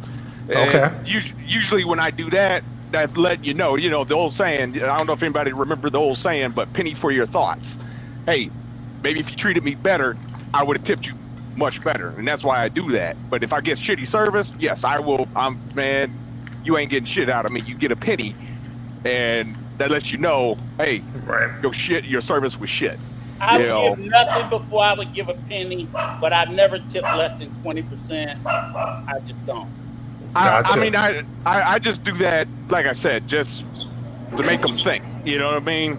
Right. Adam, welcome to the stream, player.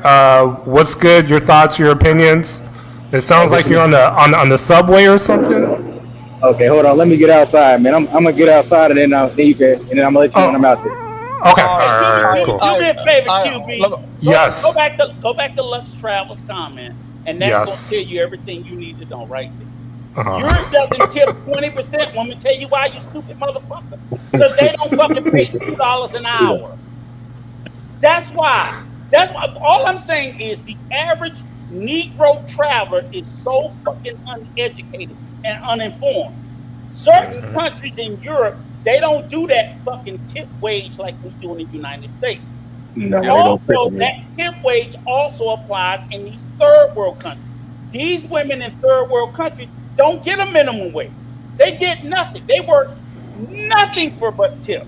In the U.S., they make $2 an hour. In Europe, they get an actual fucking wage, you illiterate, stupid, uneducated motherfucker.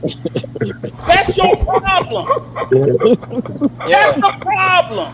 You don't like to read. Especially like... Go ahead. Go ahead. I was going to say, man, like, as you said, Rico, these places are so cheap. Like, for example, when I went to Lima, food was so cheap. It was like $3, $4 for a meal. And it's like tipping $1. That's like, what is it, 25% extra? Yes. It's nothing. It's nothing. And they crying about this shit. Yeah. Yep. You could make somebody, like, you could really make somebody's day by giving them that extra money. You don't know what these people are going through, man. You can really make. Rico, let me tell you this. When I was in Peru, bro, I went to this restaurant. It was lunch. It came out to be like $5 something. Bro, I felt so bad that I actually added $2 extra on top of it. I was like, yes, man, this dude is literally working over here hot in the kitchen, providing food for me. Let me just give him a tip. Nothing wrong with that. $4, they'll get mad at you for doing it. Oh, you did too much. You did too much. I'm like, y'all motherfuckers make me sick. Well, Uncle Rico, a lot of these guys don't understand the importance of being a gentleman. Exactly. When they hear the word gentleman, they think it's soft. Oh, that's a punk. No, homie. A gentleman is going to get you those baddies. Yep. Right. But even here's the thing, player. Even for me, it's like I'm like, this is what really frustrates me. I'm like, you could be in this country, whether it's Colombia, Brazil, the DR, and I'm like, okay, a lot of these people might look like you. They may be melanated. These people, do you know what their homes look like, what they go to? You know what I'm saying? These motherfuckers are going to a dirt floor and a tin roof. If you could give them I'm not trying to tell you to change their life, but why wouldn't you want to give them a nice tip, especially if the service was good? They would stop. I can't help it that the food sucks, this whatever, but it's not the server's fault. He's smiling, he's attentive, he's bringing you water, he's bringing you drinks, he's asking you what you want. Why you want to shit on him? He don't own the fucking restaurant. He's just working. Yeah. It's because Uncle Rico that they watched the content creator and he said, "Hey y'all, you should do it like this. Right. You should be this cheap. You should go here. I paid $2 for this meal, and that's cool. You can have your $2 meals. You understand? you can go the local way and eat locally, you know. But when you go to, when you go to these places and you want to step it up, man, you do the right thing as a human being. Yes, that's all I'm asking black travelers. Like, don't leave your fucking humanity at the door. I'm not trying to tell you to save them, but why would you go to a poor country and fuck over poor people? I just don't understand that. Or homeless people. Oh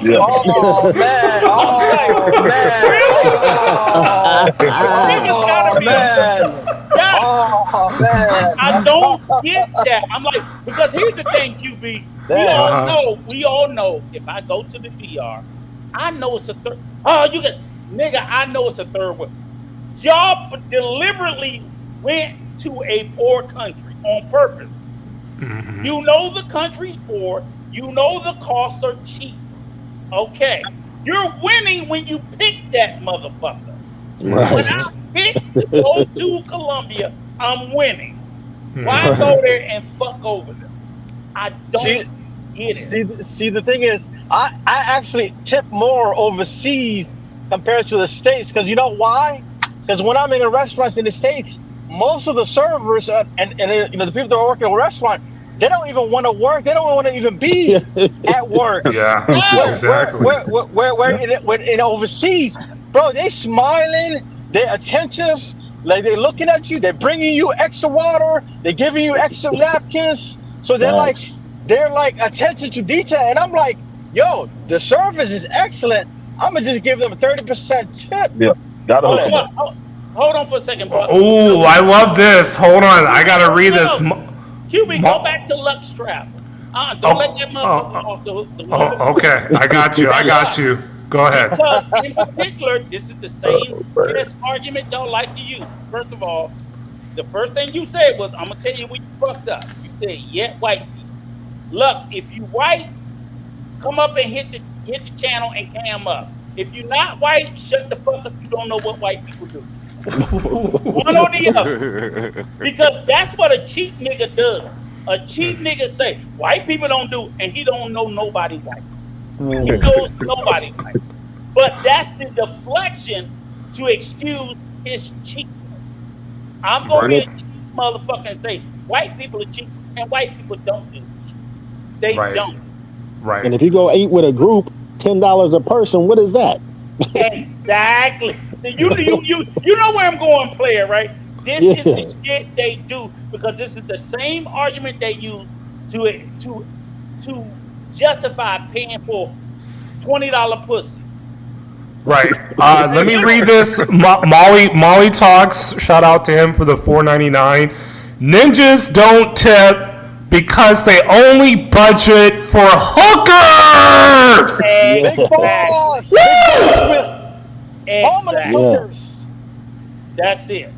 Yeah. And they don't even want to tip them either. They don't even want to tip them for good service either. They having problems. And we discuss this too, QB. Let's discuss this since we on the hooker conversation, and let's stay. Lord. Right. No, because this goes back to the J. Rello, how he got into the dust up. I believe he agreed. He said the woman was asking for $200, right? I agree. I believe I'm like, what hooker is going to agree to go to your room and fuck you and not negotiate price? She told him 200. He tried to every time I hear these guys, she raised the price. I'm like, nah, you niggas tried to fucking get it for half the price. You agreed to a price up front. No matter what she said. I'm not saying she's worth 200, but you agreed to it. Then when you got to the room, you decide after I fucked her, she's only worth 100. You can't change the price. Right. That's let me what say I this think real quick. The overwoman problem. Go ahead. Yeah, let me say this real quick, man. I'm gonna try really hard to get a guy that I know, a good friend of mine, travel buddy. And I think I said yesterday, he's champion pay for play. That's his thing. Like that's what he do, right? It's this like my brother. You know what I'm saying? And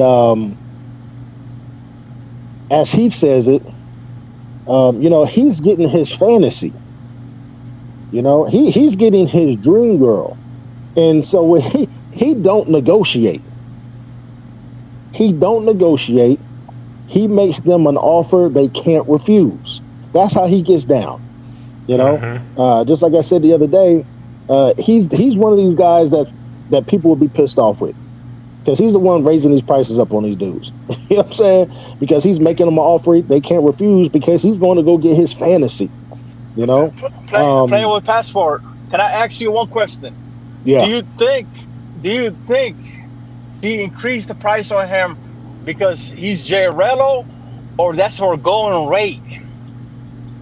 I don't know. No, I don't really know. But if she what did, do you think, QB? What do you think? If QB? she did, fucking, whatever she said. Listen, I don't really know how that shit works. You know what I'm saying? So I can't really speak on it. But I guess, like, if a guy feels as though she worth it, I guess. I mean, I don't really know. No. I think it was her going rate, but the problem is, okay, and I'm not promoting whoremongering here on my channel, okay? I'm just giving you sound advice. You don't do that shit on YouTube, all right? You do that in your personal life, and you go to a brothel, and you don't have to worry about price flipping. That's what you fucking do. But go ahead. Here's the reality, and this is what I'm saying is, I don't think that's her going rate. But trust me, when I see, no. All bullshit aside, is I think she threw out a price and he agreed to it.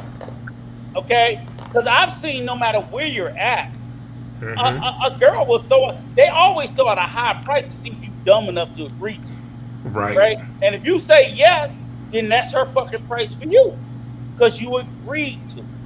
That's what I think Jay Rello did, because Jay Rello is so fucking thirsty, he will agree to a price. Now, I've told guys repeatedly, like I said, I've gotten to this shit with VA fucking ass, where I told him, I said, look, when my sons come over, I have a house in Punta Cana. I'm like, look, you go up to Drink Point Infinity. It's a lot of working girls, okay? You negotiate your price, because I know these are young men. I know y'all gonna do what you want to do. That's not a problem. I said, but what I've always told them, and this is the thing. I've been married 3 times. I'm on my last marriage, right? In between marriages, I was out there in the streets in America. See, pay for play is not just overseas. That's just in America. And that's why a lot of niggas is fucking up overseas, because they don't have no experience in the USA.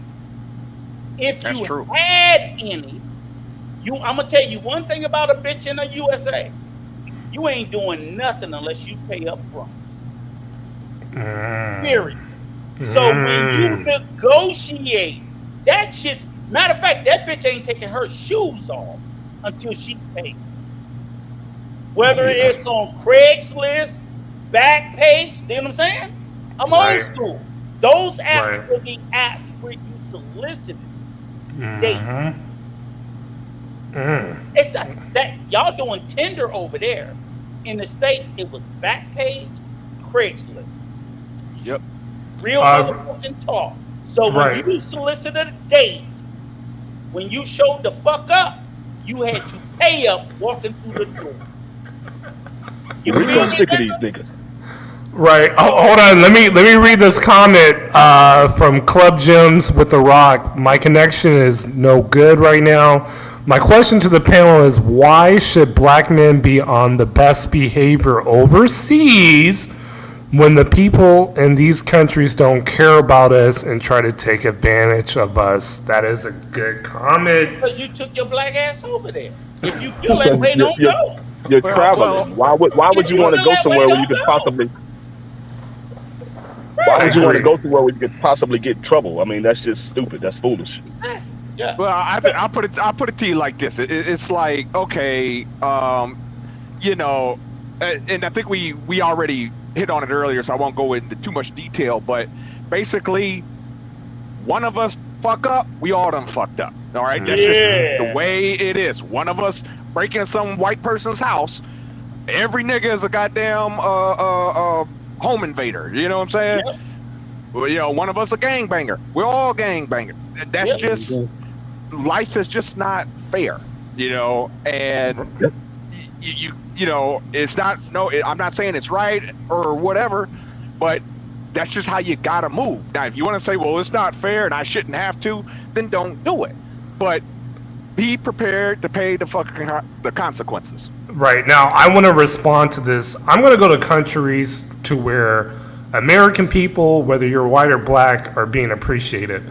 Right now, like Medellin, obviously, I don't think Americans are being appreciated.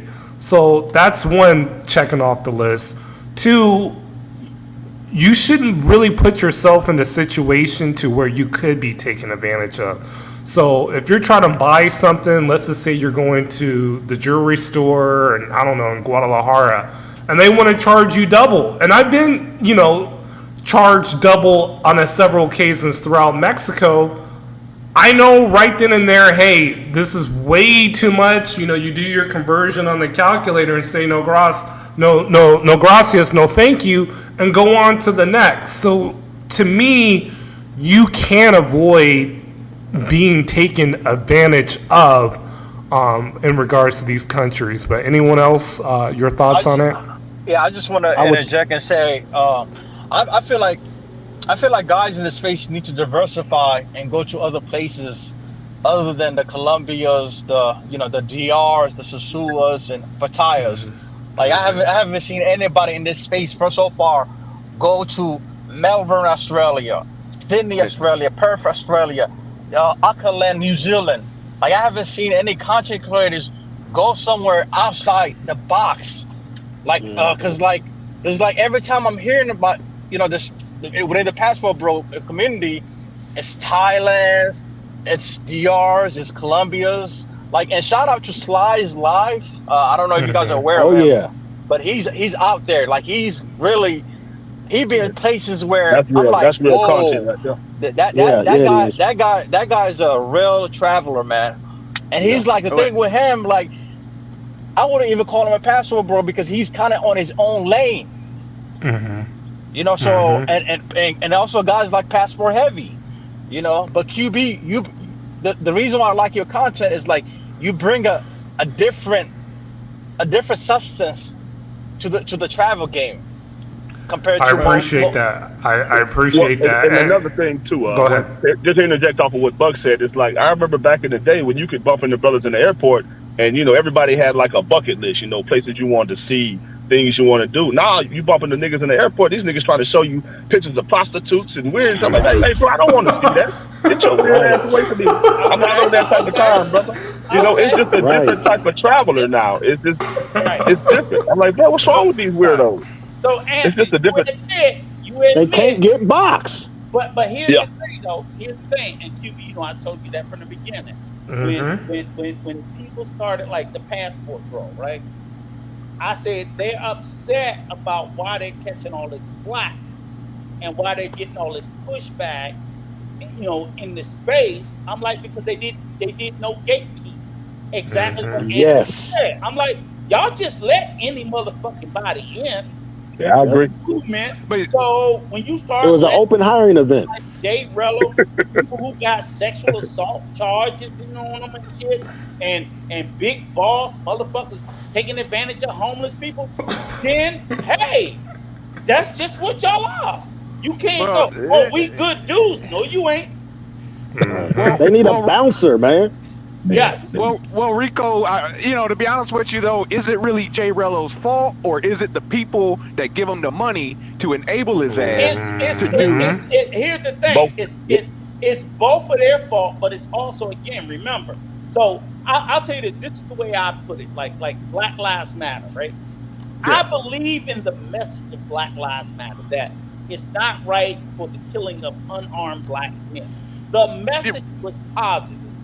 The message was good, but the leaders did no fucking gatekeeping, who allowed anybody and everybody in and started all this stealing shit. unfortunately, a good thing got tarnished. So so any movement you start, unfortunately, you have to gatekeep that shit. If you don't gatekeep it, people outside forces, COINTELPRO, all that shit is going to fuck your movement over. So true. Yeah, it is still there. Jay Rello should have never been allowed, because this is what I always told him. Like I said, if I'm the leader, I'm Austin Holloman or whoever the fuck, I'm the head of the passport. Jay Rello come in, the first thing I do is I strike up a live stream, right? We are the Passport Bro movement. We diametrically oppose this shit. We do not support. You make a statement to say that you have no affiliation to that person and that behavior. When he's in the airport begging, they said nothing. They said nothing, and they let him paint himself as a part of your movement. You didn't call him out. You didn't. It was worse than that. It was worse than that. But that this is what I'm saying. Down there, this is what I'm saying. The silence leads to complicity. So when Big Boss did the shit he did again, you can't whoop his ass. Would I not sit there and say, hey, we do not condone anybody going over a part of our movement and fucking no homeless woman for $4? No, bro, she doubled the price on him. That's the crazy thing. Wait. I got a question. For 4 years. Yeah, I got a question. I got a quick question. Out of all the baddies you could have in those, those brothels, you're gonna go for a whole homeless chick off the street? Yes. I mean, what the heck? The trick mind is the perverted mind. And 4 years later, he's still explaining that shit. 4 years later, and I still don't hear nobody in the Passport Bro condemning this motherfucker. Not a single person. Are you a Passport Bro? I don't see BMT condemning that motherfucker. I don't see Razor Rays condemning that motherfucker. Okay, let's keep it real. I still don't see nobody condemning that piece of shit. The only guy who called him out, I said the only guy who called him out was NYC King when he and Big Boss went at it in Razor Rays live. And that's probably one of the only few. Me and Peso called him out for a piece of shit. And I'm sitting there like 4 years later, he's still telling the story about he exploited that bitch and fucking had his dick sucked for $4. He's a piece of shit. We just did that shit Thursday night. Am I making this shit up, QB? No, you're not. You're not. And but what the fuck does that say about us as black men? And this nigga was a preacher. He was a preacher? Oh, Yes. That's crazy. Yeah. Wow. Actually, it's not as crazy as you think. Because but Darnell, this nigga's not hiding. He says he's the big bossy boss, leany, the head of the pack. He's bragging about this shit. And I'm like, I'm not supposed to think y'all a piece of shit? Oh, no, really? I'm not disagreeing with you, Rico. I'm just saying, when it comes to preachers, if anybody ever seen the documentary American Pimp, a lot of them were preachers. Darnell, my point is this. Why is not the Passport Bro movement demonizing, excising, and exiling that motherfucker? They're sitting around being silent. He's fucking up your movement. It's not a movement, it's an ideology. He is shitting, but this nigga is taking your ideology and he's saying, this is what we do. Fuck this shit. That bitch tried to change the price. First of all, I couldn't believe I'm like, nigga, you started with wanting pussy for $20. He thought that was good. Am I lying to you? Like, wait a minute. Your high point was $20. That was the high point. The high point for getting some pussy was $20. Am I making this up, QB? No, this comic, to be fair, he said he was homeless, but here's the thing. Shout out to Passport Bros podcast. There is no motherfucking way I'm going to go all the way to Brazil and proposition a woman that is down on her luck. That is extremely inhumane. Right. And he filmed the shit. That's a big. Thank you. I'm sorry, boss. You were selfieing. Hey guys, I'm with the homeless. I'm about to smack cheeks, and it's like she's not that looking, but I'm gonna fuck her anyway. Yeah, he should be banned from all panels, all chats. No, he's not. He's welcome. He's welcome. He's actually respected. He's actually respected in the Passport Bro community. Thank you. And that's the thing. And the thing is, like, nobody. The thing is, like, nobody has the courage. I'm talking about these big time within the space. Yeah, have the courage to call him out. Only three people did, and that's Rico, Peso, and NYC King. Go ahead, Darnell. That's it. And I'm not gonna lie. The reason why, let me just say this. I didn't know about this for the very longest, and when I would get on, Peso Man's panel from time to time or whatever, Rico will be, screaming and hollering at me. I'm like, Rico, who the fuck what's going on? I don't know. I'm innocent. But there's QB to this shit. You had the gun on me, and then I found out, and I'm like, oh, this really did happen. Damn, he really did the shit. Yes. Not only did he do it, but literally, he repeatedly brags about this shit. That's right. Bossy Boss only gave her $4. It wasn't $5. I'm like, oh my god. I mean, I got a question for the panel. You can go to 4x4 and get baddies over there. Why take this little homeless chick who's desperate for some food? Why try to finesse her? Why try to take advantage of her? And that's when I started losing the respect for the big boss. I was like, after that incident and how proud he was of, like, and he put it out there in social media, and I kind of lost respect for the dude, man. And I just tell anybody, you're not getting anything for $4 out of.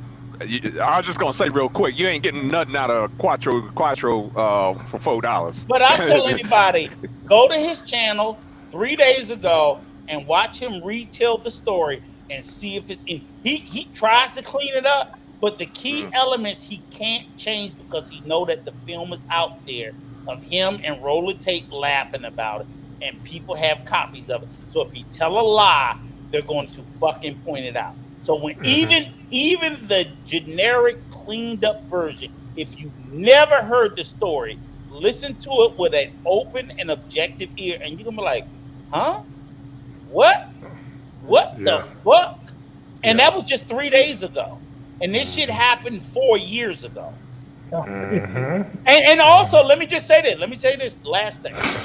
This nigga proudly proclaims to be the no condom gang. Right? QB, am I lying?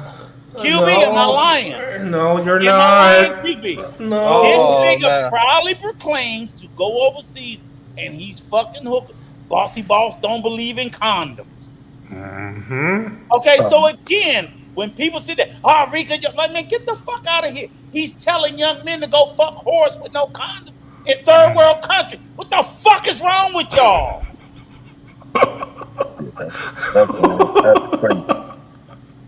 Man, when I was let me read the super chat really quick. Shout out to the sub, man. I appreciate you, dog. You're always welcome here. This is a different topic of discussion tonight, but he said, honestly, some of those guys that traveling overseas doesn't know shit or what the fuck they're doing, and then some come and says they've been with a beautiful girl. I think he's talking about more the lines of pros and the girls are beautiful. But hey, man, appreciate the $5. You're always welcome here. Go ahead. What were you about to say? No, I was just going to say, man, I was going to piggyback that off real quick. Then I was going to ask a question to the panel. Yeah. When I talk about pay for play, guys always get offended, and it's what you just mentioned. He's no condom game. You know what I'm saying? Yeah. I had my uncle, man, was in the game. My uncle was at that ism, man. And my uncle was hardcore. Maybe he was pimp or die, and he died of AIDS. And I remember he came to our family reunion. He brought 5 of his hoes with him. You know what I'm saying? That's how hard he was going. But it's those situations like that for me, that's why I can't mess around with it. Because I've seen it I've seen how that thing can be at its very worst. And that alone is like my compass. You know what I mean? Right. But the question I was going to ask the panel, man, is why don't you guys think? Because I think on your list, you got the number 5, which is the adventurer. Yes. Pretty much the person who can shake and move and go these different places. I've said numerous times I don't see any foreigners when I'm in Bucaramanga, Heredia, Armenia, Manizales, these places. And I always ask myself, almost like when I go in these restaurants, in these nice lounges, why don't I see other brothers? So the question is, what do you think is holding guys back from being that number 5 traveler? Because for me, it's just a natural thing to want to go stretch beyond the comfort zone. Well, let me ask you a question real quick. Do you really want them to be that number 5 traveler that you're talking about? Do you really want them there? But they can't. All things that we're well, it's not. It's not that I want them to be. It's just that I don't understand why there aren't. Why they're not inspired to be number 5. That's his question. Right. Good. The thing is, like, number 5 takes a lot of work. Degenerates, and you're talking about degenerates. I'm talking about. Yes, the inspiration. That. I talk about this all the time. The level up, hey, man, I want to take it to the next level. But hey, man, that's what it is, player. Forget these. Like Buck was saying, you have to get your shit together financially. You have to look the part physically. You have to dress a certain way. It's a lot of work to do that, and it's not and it's really the new travelers that are having most of these problems, and a lot of the old tricks. That's just what it is. I'm calling it like I see it. Us dudes that have been moving around, we don't have those problems. I mean, I can fall off anywhere in the world. Go ahead, brother. I was just gonna say that number 5 takes a lot of work. Exactly. See, the thing is, like, when you a 400-pound dude at 5'6", it takes a lot of effort to go to number 5, because that's a lot of self-improvement. So guys were just gonna go, places like Pattaya and just show up and just get boxed like that. I'm not talking about box though. See, we got to quit putting box QB, put traveling. The rest of them in. I'm sorry, guys. Go ahead. I want a QB because I'm putting up the list in the chat right now. How many numbers do you have? I have 5. There's 5 different types of 1, 2, 3. Okay, 4 sugar dater, and then what's number 5? Because I didn't see the numbers, but I'm catching up now. Right. I want to see what number 5 is. Is there anywhere you can pin them at the top of the? I know. Nice list. I know. Okay. All right. I see him now in the chat. I'm gonna highlight him right now. Okay. Yeah. Right, so what I'm saying is. Sorry about that. No, you good. Yeah. So what I'm saying is, this whole, the whole idea of putting boxed at the forefront.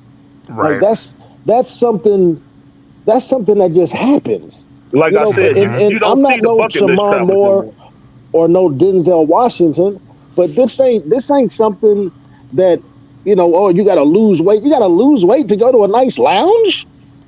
You gotta get in shape to go to a real good restaurant and enjoy good food overseas. Right. I'm not talking about no females. You know what I mean? The females, if you attracting females, man, you attracting females because you that guy, and they interested in you. Don't get it twisted. I know guys that are quote unquote out of shape that get attracted women because they just got a good aura about them. True. Right? So the improvement and all that stuff, that's like a separate conversation. You know what I mean? I'm just talking about venturing out and getting off the beating path, you know, and really exploring these countries. Right? Because when they go to a place like you know, Medellin or Sosua, they only go to these certain areas. And like the one brother said, it's not that, you know, you want these guys, but you just, I can't help but ask myself when I'm in these places, like, damn, man, why am I'm the only brother in here? But I like it like that. And it's almost like a little bit of disappointment. Go ahead, Anthony. Go ahead. I'm the same way. Like, I've been moving around the world for 16 years. I'm a bougie dude, like you said, player. When I can fall off in these countries, I'm going to the best places. You know, the Astoria. Right. If I'm in Bogota, I'm in the Boulevard, the Cigar Room. You know, Sala de Laura. You know, places like that where you know that you're going to be away from the foolery. You know about my spot, man. Come on, man. I'm out there. But these are the places you aren't going to bump into many brothers. First off, a lot of people aren't trying to spend that type of money, even though it's not a lot of money to us. Secondly, they don't know about these places because all they see on YouTube is trick. They don't want to get out and research themselves. Instead of researching, it's so easy. YouTube, Instagram will show you, like you said, the restaurants are there to follow. Everything is on the internet now. You don't have to do a consultation unless you just want to show that person love. Oh shit! I love you. I love you. I love you. The information is free, brother. Right there, I love the you. information is free. Fucking money. Right it's there. Free. Game is free. You know what, guys? You know what? Go ahead, bud.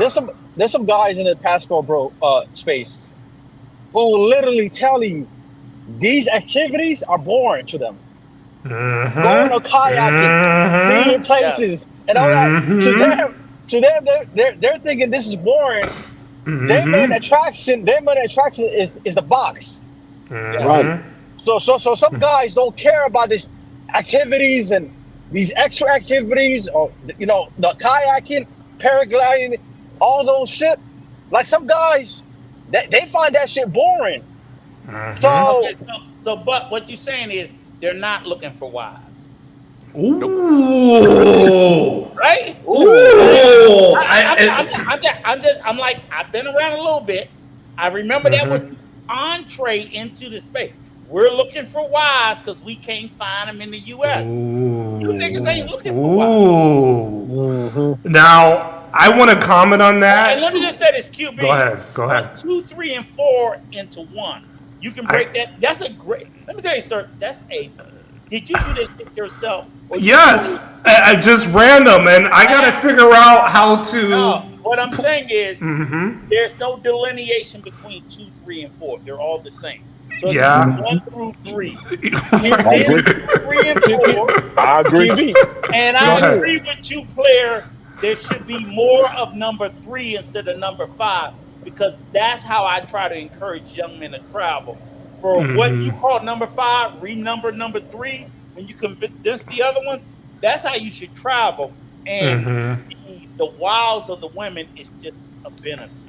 Right. I just want to share this quick story really quick. So, not trying to put this on blast, but there's just a conversation I've been having with this individual trying to seek a wife, and he wants like a melanated wife.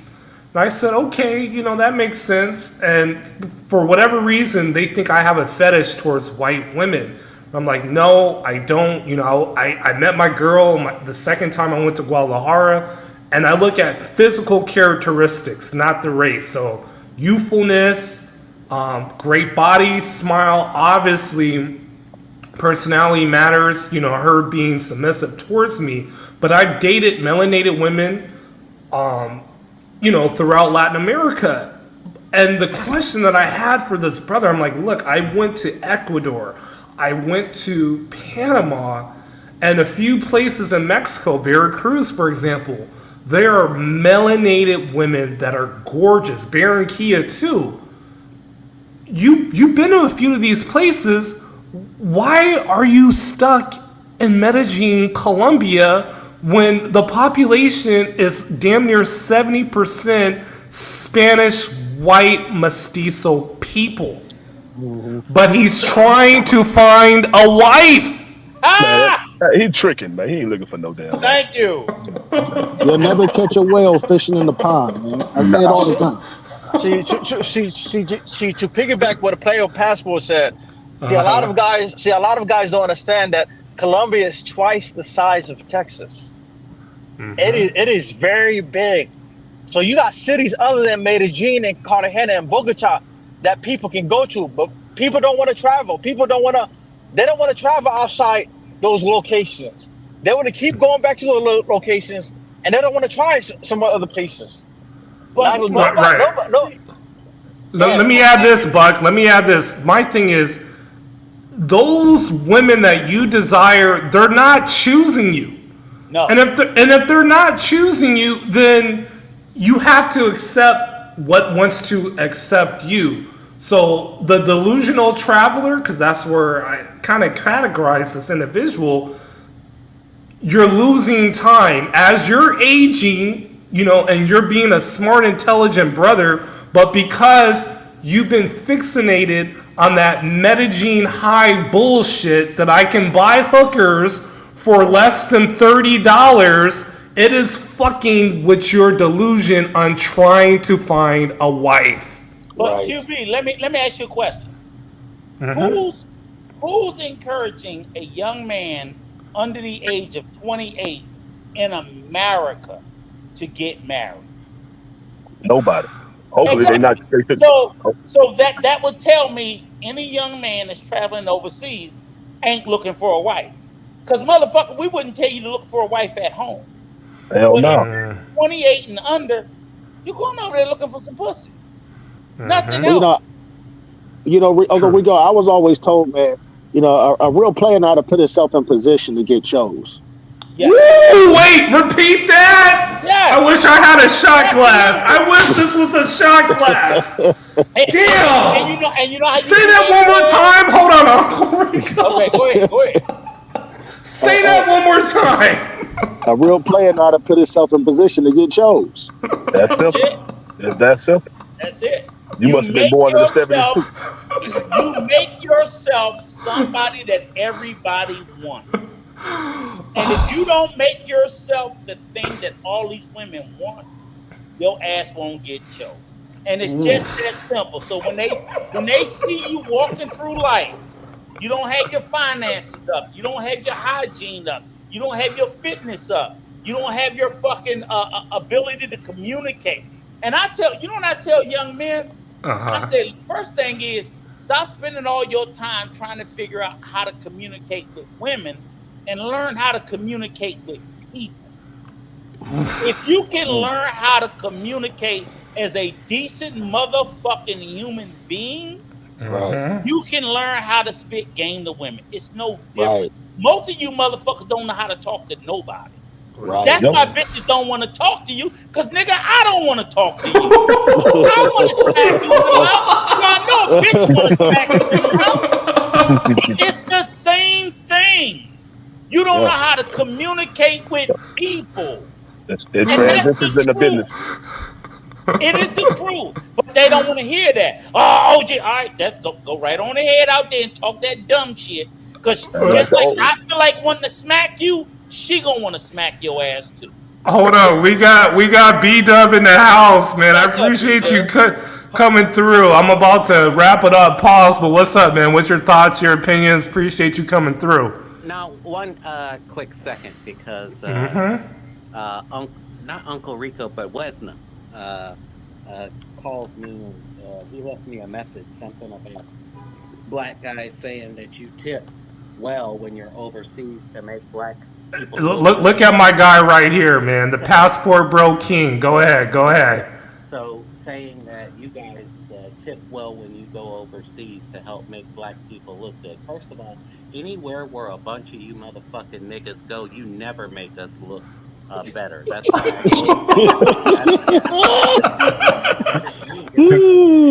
You're coming in a little low. Like, turn up the volume, man. But telling the truth, though. Go ahead. Really?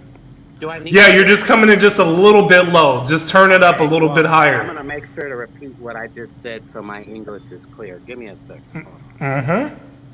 All right. He ain't said that wrong so far. Yes, Is sir. that better now? Yes, sir. Yeah. All right. So let me say this again. You don't give a fuck if you niggas hit 20, 30, 40, 100%. Anywhere where more than 3 of you is gathered sounds like another fucking nightmare, not a paradise. Let me say that. Anywhere where many of you go, you're never making us look good. You're making us look bad. Case in point, look at that situation in Medellin with that video that I sent you yesterday, QB. Okay? I don't want to be anywhere around you. That's why I love places like Slovenia. Because when I was walking around the whole time there, I think I saw 4 other black people. And people ask me, how does that make me feel? It makes me feel good to not see any of you motherfuckers. It feels good. I said it. Yeah. Up to me, I wouldn't want to see any of y'all ever if it was. This guy trolling. No, he's serious. No, he's serious. No. B-Dub is serious. And I ain't mad at him. I understand how he feel. I may not agree with him, but I understand how he feels. He's serious. I'm being sarcastic though, but there's black. See, Uncle Rico, you're a black man. Yes, sir. QB is a black man. So, in passport, bro, gentleman to the left, upper hand, left-hand corner. Passport, player with the passport. Player with the passport. He is a black man. So, I'm not talking to you guys. I'm talking to niggas. And niggas go to Sosua, Cartagena, and Medellin. That's why some of you threatening me. Well, look, you ain't never gonna get me because you can't afford the places that I go. Look, hey, niggas, look at how much a coach ticket costs to fly to the goddamn Gold Coast of Australia. Nigga, coach is $1,400. I can't fly coach for 14 hours direct. So that ticket is $2,500, $3,000. So and most of you motherfuckers, weekend warriors, only have $700 like Jay Rello. Who goes on vacation with $700 in your account? Don't you know every trip something will go wrong that you did not anticipate for? That's why you need backup money. You need a leave the reserve. state with 700. I don't leave the state with 700. I don't leave my city. You know what I'm saying? Right. Really quick, we got the gangsta lifestyle. What's up, player? How you doing, man? Welcome to the stream. What's going on? I just see you got some good dudes on the panel, so I decided to come up. Yo, yeah. Player with a passport. Exactly. Rico, B-Dub. You got a sometimes good guy on there, and sometimes he's buck travel. Okay. Really quick. Everybody else, I don't know y'all. I'm sorry. I travel for the box, man. Right, hold on, B-Dub. Let me read the super chat from Passport Bros Podcast. I'm gonna put your channel in the link. I mean, the link to your channel in the chat in a second. I won't pay them hoes, but I'll tip my bros. Woo, man. Hey, appreciate you, man. Appreciate the $5, no doubt. Well, that leads me to my next point, right? So I find it odd when I see a whole slew of you ninjas making every area look like midnight, even in daytime. When I see ninjas, God damn, it looks like midnight over here. I gotta go before somebody gets to shooting.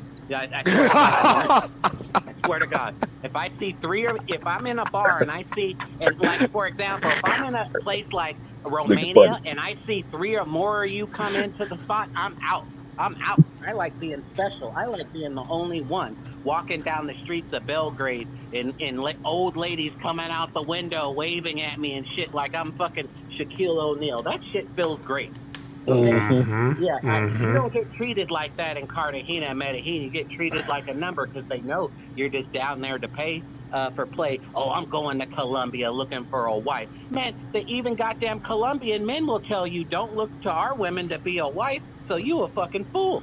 Hey, Bill, can I ask you a question? What you think about what happened in Thailand the last couple of days. Oh my God! Yeah. That I mean, to get fucked up by a nigga with a cane.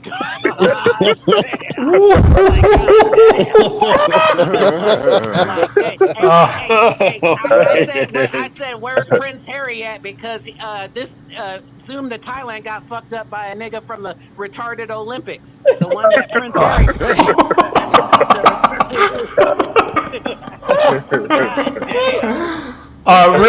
Really quick, Milano, thank you for the $2 super chat. And this is a guy that called QB when that shit went down in Quinto, man. I appreciate you. Always bring 1,000 or more to the trip. He's right. QB is Quito, not Quinto. Quito. Hey, there you go. There we go. Stop You calling, still scope, nigga? and stop No, I'm calling good now. Stop calling Tanzania Tanzania. God damn, Austin, and every motherfucker, if nigga in the travel spaces mispronounces Tanzania, the way you guys Tanzania. say it, I can say it right. Oh my God. I'm like, Well, oh why- my God. And Well, they're why folks sitting can't here even say preaching- tacos? No, Shadow Hawk, you know these new niggas with these new passports. They can't say shit. Right. Shout out to Josh Hall really quick, man. This is great dude, makes great content about Mexico. Hey, the Guadalajara vlog is dropping next week. I went out and saw this brother in Guadalajara. He has a very beautiful Mexican girlfriend living life in Guadalajara. When are you going back? 'Cause I want to bounce and check it out there for a minute. Okay, I might go back in September, man. You got my contact. I can definitely show you around. Guadalajara is great. The weather, women, food, accommodations. Monterey well too. You know Monterey very well too, correct? Right. Just John. Actually, B-Dub, J Rello had the $400 budget. Hey, B-Dub, let me say this to you. If you was on Raise, and let me tell you something. These fuck niggas don't realize El Salvador is a hidden gem. Ooh. El Salvador is nice. And B-Dub, my wife's from there. I go there every year. I was just there in April. They don't know. It's super. But you know what, B-Dub? You can't talk to the uneducated, misinformed, and fucking illiterate and stupid. Yeah, well, Niggas I felt gonna like be I wasted niggas. my time. You're right, Yep. Uncle Rico. I felt You like did. I wasted my time because talking to a motherfucking nigga is like talking to no one at all. So it's almost a waste of time talking to you, black motherfucker. It really is. And don't get offended because I'm black. So some of you are gonna think this is a white guy calling in talking shit. No, I'm white. he black. That's why I said she was trolling. But that's why I said. And this is his woman right here, man. We still gotta do that stream, B-Dub, but this is his woman right here. No, but real talk. Hey, mister, I travel for box. I travel for the box. Just to make it clear, motherfucker, my girl's a half-breed nigga. So this ain't no goddamn border-hopping Venezuelan or Colombian. Right. So, B-Dub, let me back you up. My wife was born and raised in the United States, just like you said your girl was from the States. See, they don't understand what it's like to travel with a woman from America, that you don't have to go over there and buy a third world bitch. We can take your first world bitch with us and travel. They don't understand that. And that's how come I sit and said this. I know how they try to make fun of you, but I'm like, no, but B-Dub is keeping it real. He brought him from America. That's different. Most of these niggas on the space, they going overseas getting them, and that's okay. I'm not knocking you, but that ain't the same motherfucking thing, and we all know it. So, Correct. But Rico, there's there's cheaper for me to buy a bottom feeder bitch from Colombia or Venezuela. Rico. Because I was traveling with my bitch, so it would have been cheaper for me to leave my bitch at home and go and buy me some third world pussy, but I didn't. So, Right. Go ahead, Games Life. Go ahead. There's a lot of people in this space and in the red pill space and whatever other space that will tell you that the American woman is what they trying to get away from. Sure. You know, you got the guys guys like Accountable Commentary. I listen to his stuff a lot, and I agree with a lot of it. But he's going in on American women all day, every day. But then you can't go overseas and deal with ratchets, though. That don't make sense. Yeah, exactly, and that's why that doesn't make sense. I would agree with that if they went overseas and they scaled up. The problem what I see is most of them go overseas and they scale down. They literally the only one that doesn't make sense. The only one that doesn't make sense on that red pill side is the preacher guy. What's his name? The hell is the preacher guy? And he always screaming and playing the loud church music. What the hell is his name? I don't know. But I'll take the games. I'll tell you this, okay? Like you said, the big Hadou. Oh, he's talking about Jap, right? So let's Minister Jap. Okay, let's just look at just Thailand and look at the top Thailand content creators. Do you think any of them went over there and found a bitch that was scaled up over an American bitch? Other than say looks, and I can't even say fucking because I ain't fucked them. But none of them bitches. Man, them bitches that them niggas did in Philippines and Thailand look busted as fuck. Here's the reality. Here's the reality. You look at all those Thai content creators. They ain't met a bitch that's better educated. They ain't met a bitch with more money. They ain't met a bitch that can help them in any way. Literally, every last one of them went over there and fucking booed up with a dependent. What about this guy? What about this guy? Andre. Andre. Okay, let me tell you this. Andre's in Colombia. And I can't say that she's not. I would say she's a dependent to him, financial, because and love crossing borders. And I would say because economically, we know women in these countries economically cannot help you in any way. That's just undeniable, especially in Thailand. So all of Thailand, every last one of them, whether it's the nigga that got body slammed, Thailand and the Philippines, every last one of those content creators will tell you, I'm carrying the full motherfucking load for my household and any motherfucking body else. So I'm like, why would you leave America complaining about, I'm sick and tired of having to do everything to go somewhere else and have to do fucking more? I agree. Nigga, go over there and take care of yourself and fuck them bitches, but you don't. You go over there and take care of a village.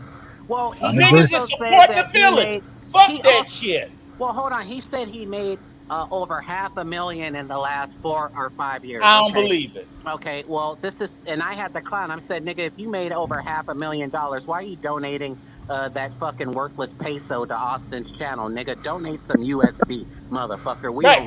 He do. Right. Okay. You're right. I'm glad you said that, shut off. He keep donating 100,000 Colombian peso. Why? That looks impressive. He did 100. He did it to raise the rate. 100,000 Colombian peso. That's $24. What is that? $10? $24. Exactly. Right. I'm like, shut the fuck up. But then here's the beauty of it, right? I'm like, you made $500,000. Why you still renting an apartment? Ooh. I thought Passport Bros was about buying real estate and making generational wealth. Why are you not taking money? You've been living there for 6 years. You don't speak Spanish. Speak the language. Right, exactly. Okay, you with me, Shadowhawk. You've been there for 6 years. You don't speak Spanish and you don't own real estate. Why? Yeah, and he lives in Cali. Cali's right. About 1/3 of the cost of Medellin, and you still don't own a house in Cali? To buy a nice house in Cali, that shit would only cost $80,000 to $100,000. You can get a nice place in Cali. This nigga said he made $500,000 5 years. Right. He don't speak no habla English. So no habla español. Exactly. So QB, you living in Tijuana for 6 years and you don't speak no Spanish and you ain't bought nothing. What the fuck am I supposed to believe about you? You a fuck nigga. Right. Well, hold on 1 second. Time out. One, I'm working on that because I'm in a situation to where I'm trying to really take my girlfriend serious. So until you do, shut the fuck up. You hold on. You make a good argument, but next year I will definitely have a spot. Maybe not a house in Tijuana, but a spot there because I'm tired of kind of. Yeah, You know what? But over QB, Guadalajara, are you crazy? no. Here's the beauty. Until then, motherfucker, you better refund any goddamn consultation money you got and shut the fuck up, because you can't talk until you do it. That's my point. You're right. You That's got a good my point. It's not fair for people to be in that space to be sitting there telling other motherfuckers how to do what you ain't done. You ain't got a wife. Listen, QB. Listen, QB, I'm being fair. Right. You don't have a wife. You're not fluent, and you don't own property. Shut the fuck up. Can I keep it real, bro? I 100% agree with Uncle Rico, Right. but I just want to say this. Why in the fuck would you go to Tijuana over Guadalajara? Well, hold on, B-Dub. Not Tijuana. I should have said Rosarito or Ensenada. That's what I should have said. Okay, So, why would you go to those places over Guadalajara? right. Well, I don't work remote, so like I have to. Okay. Yeah, that's the only reason why. Okay. Trust me. But QB, am I? No. I know I sound like I'm being hard, but am I being fair? And that's all I'm saying. You are, and not just you, but even the guys in Thailand. I'm like, even Zoom don't own no property. He ain't got no wife, and that nigga don't speak Thai. Shut the fuck up. And now he has Shut the fuck up. Well, and now Hold on, I thought he was married to the Thai woman. No, he ain't. I thought he was too. Hold on, we got somebody backstage. I just got to make sure they ain't gonna flash us. Thank you, Arta Will, for the $1.99. Shout out to Love. Okay, Poppy Rico. Hey, what's going on, man? Hey man, I told Shadowhawk about this. My man B-Dub, about we were talking about tipping. People bragging. I'm a white man. You can see I'm white. Right. Yes, you are. And I'm glad I don't have to go to other countries and tip more than people deserve. I want to blend into other countries. The other country is not fucking tipping, right? I'm not tipping. So let me ask you a question, Poppy Rico. So if the other country people are dirt fucking poor, you're gonna tip like you're dirt. Let me finish. If they're dirt fucking poor, you're gonna tip like you're dirt poor. Yo, man. I'm just asking. It's a question. The service charge is included. Only a fool would worry about what other black men are doing. I didn't say other black men. I said if you came from a wealthy country where you tip at a certain percentage, so that's your culture. That's your culture. Your culture. You tip 20% on top of the service bill. So when you go to a poor country, if they don't do it, you won't do it because that's their culture, not yours. Let me be clear. Like, okay, That's what I'm asking. In the United States, I will tip 20%, just like you, Rico. Okay.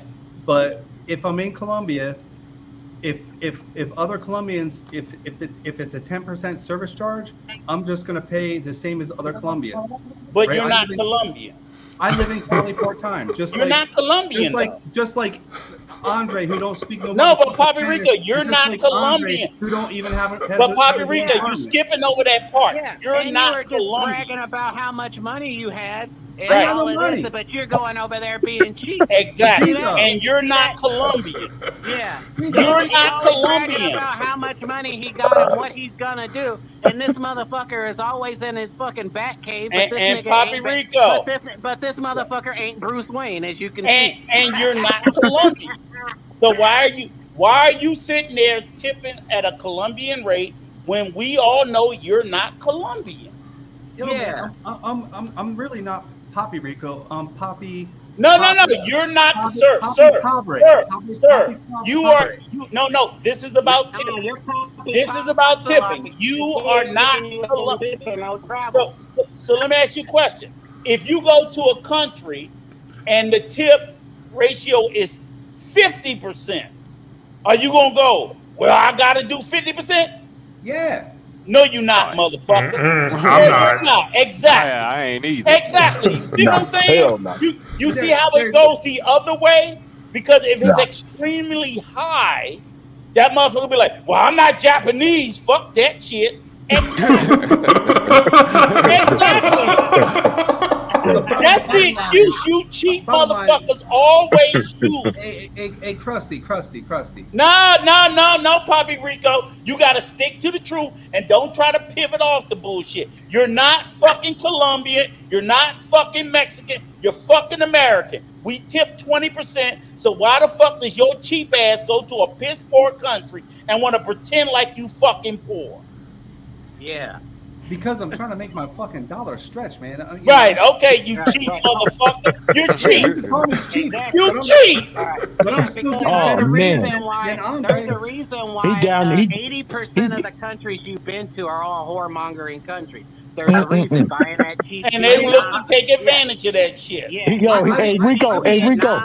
Rico, he down there with Jay Rello. He down there with Jay Rello trying to make the chica think 140 is 150. Exactly. That's my point. First of all, Jay Rello was paying too much. I mean, dude, I've been going to Colombia for over 5 years. Jay Rello was in the DR. Hold on. Let him talk. Go ahead, Rico. Sorry. So I live in Cali, right? Like, I don't know the whole story about Jay Rello. I don't know that whole story. I really don't, right? And I don't really do pay for play in Colombia. Like, I date normal women. Shut up. But I know what the going rate is. I mean, every fool should know what the going rate is. So if you're gonna do pay for play, why would you pay some girl $150? What was she gonna give him, or $200? I mean, that was ridiculous, man. Because he's trying to get content. Hey, Poppy Rico, I got a question. Whatever he calls content. Poppy Rico, how come this is not you? This is Brad over here at La Chula in Bogota. I don't see you over there. QB, I got a serious Cali question. got some bad ones too. Go ahead, Uncle Rico. No. Bring the panel back up. I want everybody to see. Poppy Rico, I got a serious question. I saw a video about you the other day. This didn't come from me. I swear to God, this did not come from me. And I'm going to tell you where it came from. It came from Mentuition. They got this video up. And they got some clips. And one of the clips in particular talked about you. Because believe it or not, go on. It was the panel with the brother from China. And he looks fucked up. Danny. It was Danny. Okay, Danny. He looks fucked up. QB? But you look fucked up too, because they brought up an old clip of you with you talking about, or you admitted that you ate the box. Yeah. I ate the box. The pro. I ate the box. You ate some pro box. You ate, okay. I ate that box. Okay, That's the white big ball. You ate that horse pussy. So we don't need to No. So don't get mad at me. I didn't dump it on you. I found it in the algorithm. I ate that box. Okay. And you admitted it? You admitted it? Yeah, he was. He's in Cali, Colombia. Yeah, The he chief tripped. is out of the 4 main cities, and he's trying to sell us that he's not down there buying box, but he's sitting in the back. But he's sitting in the back cave alone. Now, I'm gonna admit, you said it was a while ago. Listen, Poppy Rico, you said it was a while ago, but I'm gonna admit, when International Owl said, who believes that shit was a long time ago and he still ain't doing it, I was with International Owl. Like, that nigga still eating that pro pussy. So, I'm just saying, you admitted it, I didn't. See? So, QB, I'm not making this shit up. Oh, don't do that, bro. All I'm saying Don't put your information up there. Come on, dog. Don't do that. I don't want you to make this feel like this was an ambush or anything like that. No, because what I'm telling you is, listen, Try not to dox yourself. 1998. 1998. Think about how many years that is. All I'm telling you is this. That clip is up. I just saw it 2 days ago. Dude, I never would knew. Stand behind that clip, right? In 1998, I went to Bangkok and I went to Patpong with my ex-girlfriend who's a pediatric cardiac. I wouldn't care if it was 1888. I'm not eating no Bangkok horse General pussy. Hospital. In Bangkok General Hospital. She took me to Patpong. I was sitting there in Papong, and I asked her, I said, what's up with all these girls? You sure it was a girl? Hey, hold on. I asked her too. How much? and she told me to ask one of the other foreigners. So I asked one of the foreigners. I picked a girl. I brought the girl across the street. I ate the box. I fucked the box, and then I went and met my girlfriend at a service apartment. So you knew she was a whore. And kissed your girlfriend in the mouth. She was a whore. Hey Rico, he kissed his girlfriend in the mouth after that. Okay. Hell yeah. Hell yeah. You wild. Yo, let me tell you something. Hey Rico, let me tell you something. I don't give a damn if you got me on videotape and it's clear that it's Big Gans. I'm gonna deny it. It ain't me. You doctored the tape. You doctored the tape. That's not me. Yeah, fuck that. Not anything, seriously. And then look, but no. The only reason why I said is, and Poppy Rico, stick with me. The problem with that is this, game, is that the guy Danny was admitting to doing it in 2024. So I'm like, what the fuck? But dude, let him enjoy that shit. Niggas is saying that. What I'm saying is people are out here saying like it's okay to eat the box of pros. I'm like, what the fuck is wrong with y'all? No. So let's make sure it's clear, right? What did Danny say? Hold on, let him explain himself. Go ahead, Rico. Poppy Rico. So Mentuition asked me, do I condone eating pros boxes? I said no, right? Because I was like 28 years old, 30 years old. I don't know how old I was. I was, back in 1998, right? And yeah, I did it because it was like Bangkok is awesome, man. It was like an experience. That was part of my experience, right? But when Danny was talking, he was talking about basically having sugar babies, and he pretty much knew his sugar babies would be with other men, and he was paying them like an allowance, but he was still eating the box. No. Right? Yeah, dude, but that's normal. QB, okay. No. Right? Y'all hear this shit, right? Okay, I'm gonna be quiet. Go ahead. Go ahead, Rico. Continue with the story. So, all I can say, so I do not condone eating the box of a pro, right? I did do that, and I did admit that I did that, and all I can tell you is it was a damn good time. It was my first time in Bangkok. I mean, it was one of the best trips of my whole entire life, right? But when Danny was saying, like, Danny was fully committed to eating the box of his sugar babies, right? Pro. She's a pro. Well, she's I don't know still if she's getting a pro or fucked not. by other Chinese men. So don't just say, I don't want you to just leave it as sugar baby and people think that's his girlfriend. No, his sugar baby pro that's getting fucked by other men. He didn't say that. He didn't go that far. He was basically saying he was paying them an allowance, and he didn't really care if they were with other men. There it is. There it is. All I want to know is how much do you spend a year in penicillin? Hey, Vito, I got some penicillin in my cabinet over here. Thank you. God damn. If I were your job, I would be like, damn, what is he doing? All of this penicillin he's buying on our insurance.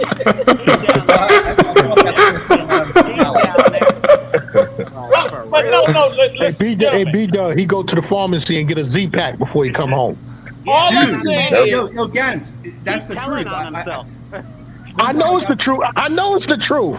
Wait, what do you think? You think I don't know? Wait, but this whole concept, right? This whole concept. Go ahead, Woody. If you guys have been online for any type of period, you could just go through Reddit posts on different subjects, and it's girls talking about that they were screwed, and then they came home to their boyfriends eating them out, right? And then even boomer women's admitting this. Like, these are like. Exactly, like confessions. It's like one way. I mean, girls are freaking nasty. They bleed once a month. It's like how most of the times, like you don't even know if you're going to get a bloody facial or she's. or if she's going to climax, right? Woody, It's like they don't even know their periods. You got to keep up with their period durations. No, Woody, you conflating two different types of women. Okay, a pro is not the same as a regular woman. I don't know why you guys like to do that shit and treat like every woman is in the same behaviors. They're not, but can you really trust them? No, can you really trust them? An average Becky has a Woody, there is no fucking comparison to a bitch that sit there and lay down with 3 or 4 different motherfuckers a day. Yes, I can trust them. I can Woody, I can trust a bitch, whether it's Keisha round the way that I'm busting down, that she ain't had 4 other dicks that morning. I get your point. I get your point. I get your point, but the problem is there's way too many confessions of women. Of women having their body counts, they're putting the names of the guys out there. See, this is the false fallacy y'all do, because this is what I'm saying. I'm not saying Keisha not a hoe. I'm not saying that. Keisha ain't fucking 4 dudes a day. Gaines, you know when you go to Sasua, that bitch had 3 dicks Monday, 3 dicks Tuesday, 3 dicks Wednesday. Keisha not fucking at that rate. Hey, but the main point is hold up, everybody. All I'm saying is completely different to say that women having sex for a job is the same as women just wanting to be a hoe. Rico. Yep. Remember? You probably don't remember, but I'm gonna ask you if you remember the girl that came up on Maury. And she tested all these dudes from the neighborhood. She tested the Arab cab driver.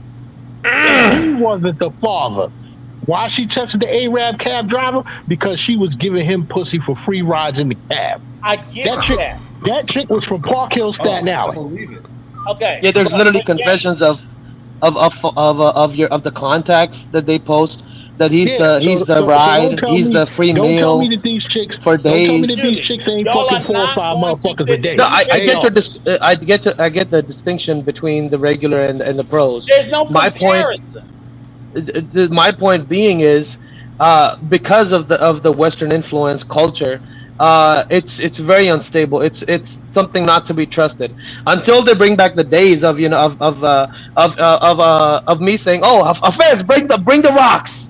Bring the rocks. Until then, I don't think there's much trust that could be held on women. But Woody, what you guys are doing is you're making this narrative.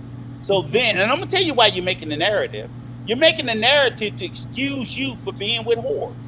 So what you're trying to do? No, I'm not. Stop. What you're trying to do is you're trying to normalize and say that's what you're trying to. You're trying to normalize whores.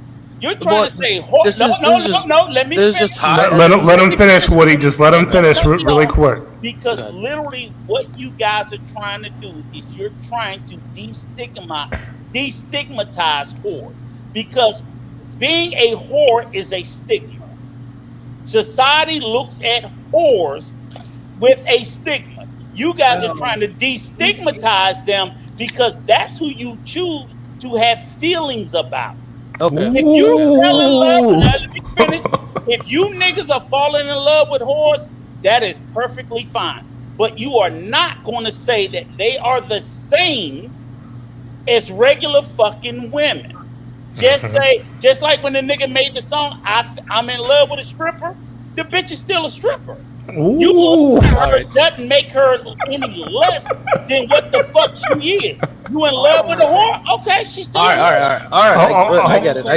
Okay, Poppy Rico, what's your thoughts? Are now you and I need to do a show because I'm the IRS, man. I gotta go through those receipts, man. I hate to rebuttal. Go ahead. All right. I already have stated that there's a difference, right? And I don't think it's a good idea. I mean, in the end, whatever makes you happy. I'm not even going after anybody. The concept of pay for playing came up as a negative light, but I see this throughout all of history, all of mankind. Women, there's not a true there's not a concept of women's love. There is for men, right? In the Greco, there's like different variations of it, but women are there for utility and resources. That's what all of men throughout all of history have done. Another thing is that yes, I again there's the difference, right? But and you try to stay. The ideal situation is you try to stay with a permanent GF. Maybe have a little bit on the side if it if it makes you happy, if it scratches the itch. But I understand. But there is online. There's such thing as the interwebs, right? And if just for your interest, for your curiosity, if you do go through various groups, there's too much knowledge out there to just put full faith on some randos. That's all I'm saying. Okay, gotcha. Well, I agree with Krusty, right? Like we can't compare regular girls to or 304s or whatever, pros, whatever you call them. And there are different varying degrees. There's pay for play. There's being a sugar daddy. There's a sugar daddy. Sometimes you think you have a girlfriend. Maybe she really is interested in you, and you basically give her an allowance, right? And I think that's what Danny was talking about. And then you have a girlfriend, a real girlfriend that doesn't really expect money from you, right? But you're going to take her out on dates. Maybe you pay for her Uber. Maybe you buy her some clothes. It's all, there's varying degrees. And then there's also return on investment. Like, how much time are you spending with these women, right? Like, if a man is with a Propago and then he goes back to the United States and he's sending her money, he's a fool.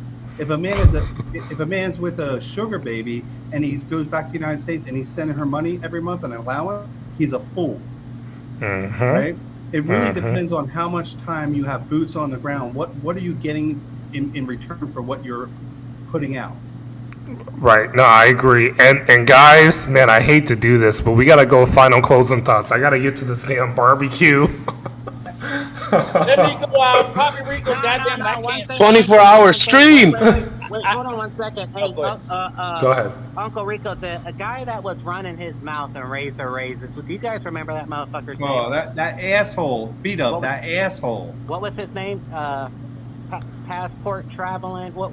Do you remember what his? Damn, his Will knows his name. Will keeps on reminding me. Passport, travel squad. Oh yeah. Oh yeah. Okay, hey, travel squad, my nigga. I talked so much shit about you that you changed your picture. You were the ugliest oil spill looking ass nigga I've ever seen in my motherfucking life, nigga. You so goddamn ugly and black, okay? That a motherfucking shadow slapped you, nigga. That's how a goddamn shadow slapped you motherfucking oil spill looking ass nigga. Park the fucking car, baby. Don't you ever run your mouth about my beauty, nigga. Okay? Look, nigga, all I know is when I saw a nigga that ugly and that motherfucking black, I was like, his mama had a yeast infection so bad that bitch could open up her own goddamn Panera bread, nigga. Yeah, that's what I said. B-Dub. You don't have to go to a barbecue anymore, QB. That dude's a piece of shit, and that's all there is to it. That's it. Yeah. Okay, Poppy Rico. Subscribers, you ain't never seen me, nigga. Like 20,000 subscribers is something. I don't have time to chase all you fucking oil spills because most of y'all ain't shit. I can't just learn because a he has goddamn. I never 20,000 learned subs nothing don't from mean none he's of you anything. traveling He's a zero. He's a fucking zero. Yeah. Yo, is this Black Rick from CT? No, Travel Squad. No, Travis Scott. Okay, Poppy Rico. Final closing thoughts, man. You're the white Pookie passport, bro. That's what they're claiming you as. Yo, his name from now on is White Boy Rico.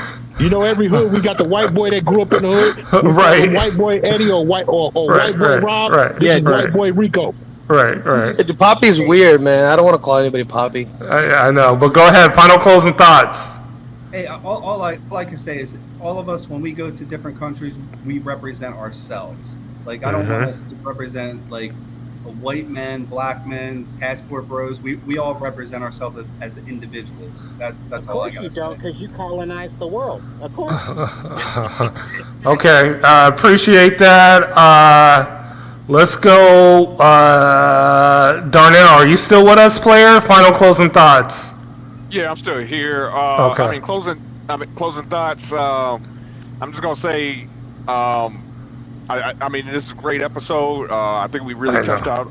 Yeah. I mean, I know it kind of turned a little left a little bit, but you know. Right. But I mean, overall, the topic I think was great. Great topic.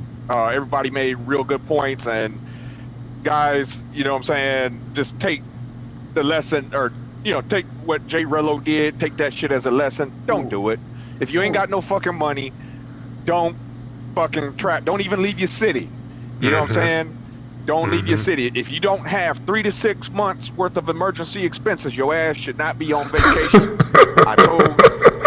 I'm just saying. Darnell, I agree with you, man. I agree with you. No, I want, you know what? And I'll take it even further. Negro, stop getting passports, because I don't want to see none of y'all anywhere. So I'll take it further. Negroes, don't get any more passports, because y'all is an embarrassment. Don't say about black people in y'all general. is That's an not cool. Yo, embarrassment. fucking beat up. That's not fucking cool. Beat gonna up. That's not cool. Okay. Gangster. Final closing thoughts, player. Yeah, Darnell, I didn't even know you were sitting up there in that corner. Yo, when you gonna let Big Super out of the basement, man? Let Big Super out. You know what I'm saying? But yo, I was listening to this fool Rello earlier, talking about he not doing the YouTube shit no more. And I told this motherfucker, I said, yo, Rello, why don't you advertise for Spirit Airlines on your channel? Why don't you take that thumbnail? Why don't you take? We've all seen the thumbnail that he got the big smile in front of the Spirit Airlines sign. Why don't you take that thumbnail and promote for Spirit Airlines? Drop some content on them, and yo, they'll let you travel for free. But he's so stupid, he don't want to put in the work to do that. He'd rather just get online and beg for money. I don't get it. But it is what it is with these doofies. Gotcha. My sub, Stefan, final closing thoughts, man. I think you're going to TJ right now. Final closing thoughts. Yo, what's up? Hey, like I was just like in the building, just like listening and I guess taking information in, but really great. The stream, it's amazing.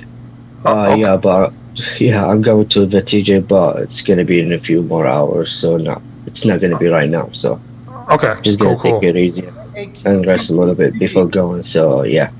Okay, cool. Yes. Let me say something about Jay Rello, right? He's the lowest form of a passport bro, and nobody really should associate with that motherfucker. He's a loser. Yes. Agree. That's it. Okay, cool. Uncle Rico, man. Let's go, Woody. Woody, final closing thoughts. I'm trying to set you up for a few interviews on different content creators. Okay. That's why I was asking. I think, I'll email you regarding information. I'm gonna send a mass email out. Better representation of passport bros. I would say that, listen, regardless of the pay for play aspect. And look, I'm a brokey. You know, like Andrew Tate told me that I'm a worm. I'm a broke cell. The thing is, I'm not even flying overseas. It's expensive. It's not cheap, right? Just to maintain. I mean, it's a few of us could, even do that. But the thing is, you are a hoe already. You're used to climbing the simple Olympics mountain, getting on the top, and now you're not used to a better product. You're gonna spend regardless. You have to pay for everything. You're paying with your time, with your money, with your efforts.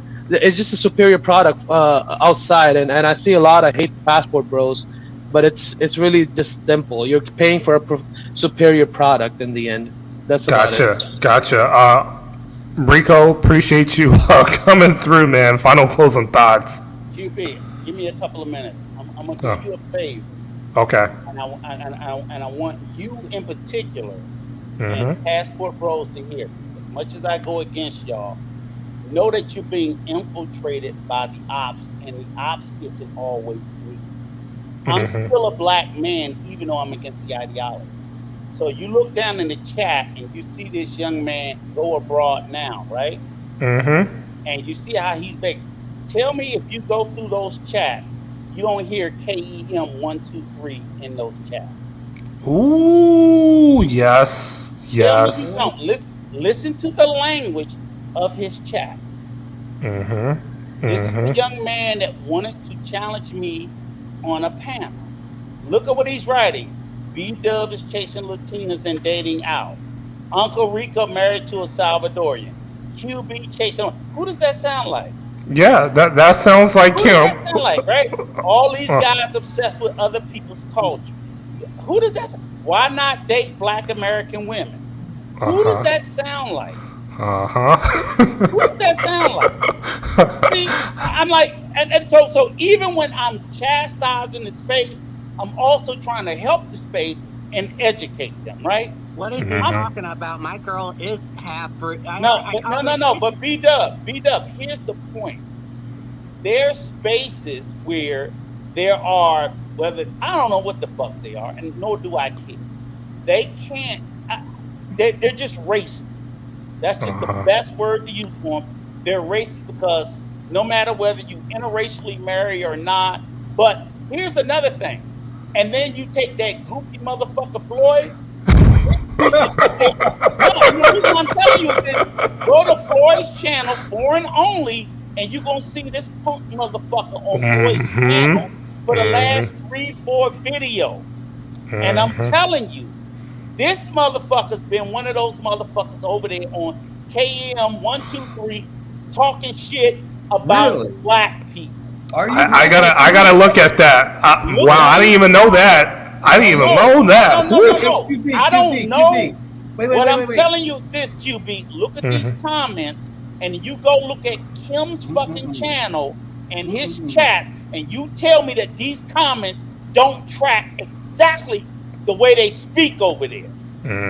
He is one of those motherfuckers. Krusty. He got part of something correct because, to be honest, I haven't dated a black woman in a long time. But wait, hold on. But my most recent girl is half black and she's American. So this guy, whoever this clown TV show is, you don't even know what the fuck you're talking about. Clown abroad now. That's who. That. Okay. But the reason why I said is because Floyd is kissing this motherfucker's ass, and he's gonna be shitting on Floyd and dragging Floyd neck. What I'm saying is, Floyd is letting this motherfucker in, and he's not even smart enough to know that this motherfucker that you're interviewing, Floyd, he is the ops against you, going overseas in these Latin countries, being with these Latin women. This motherfucker will use it. Krusty, chill out for a second. Like, how about Go this? ahead.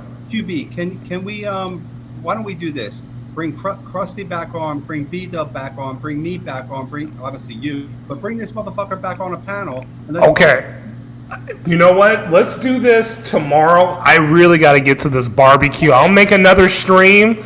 I have his contact, and we'll set it up for tomorrow. Okay. One last question. Hey. Your girlfriend got a sister? I just want you, QB, to look through the chat and read it. You are very familiar with KM 123, right? As in we know how they talk, and tell me if you don't hear the exact same language. Gotcha. Are you talking about that? Really quick, final closing thoughts. Hold on, Rico. Okay. This was very entertaining. I might have to unlist this and give you guys the link to watch, but that's okay. We need to do streams like this every now and then. Thank you guys for watching. QB Passport Flexin. Hit the like, subscribe to the channel. I'll put my email address in the back chat. Okay, cool. Gotcha. Send me a link, and you stay away from people who are dick watching you.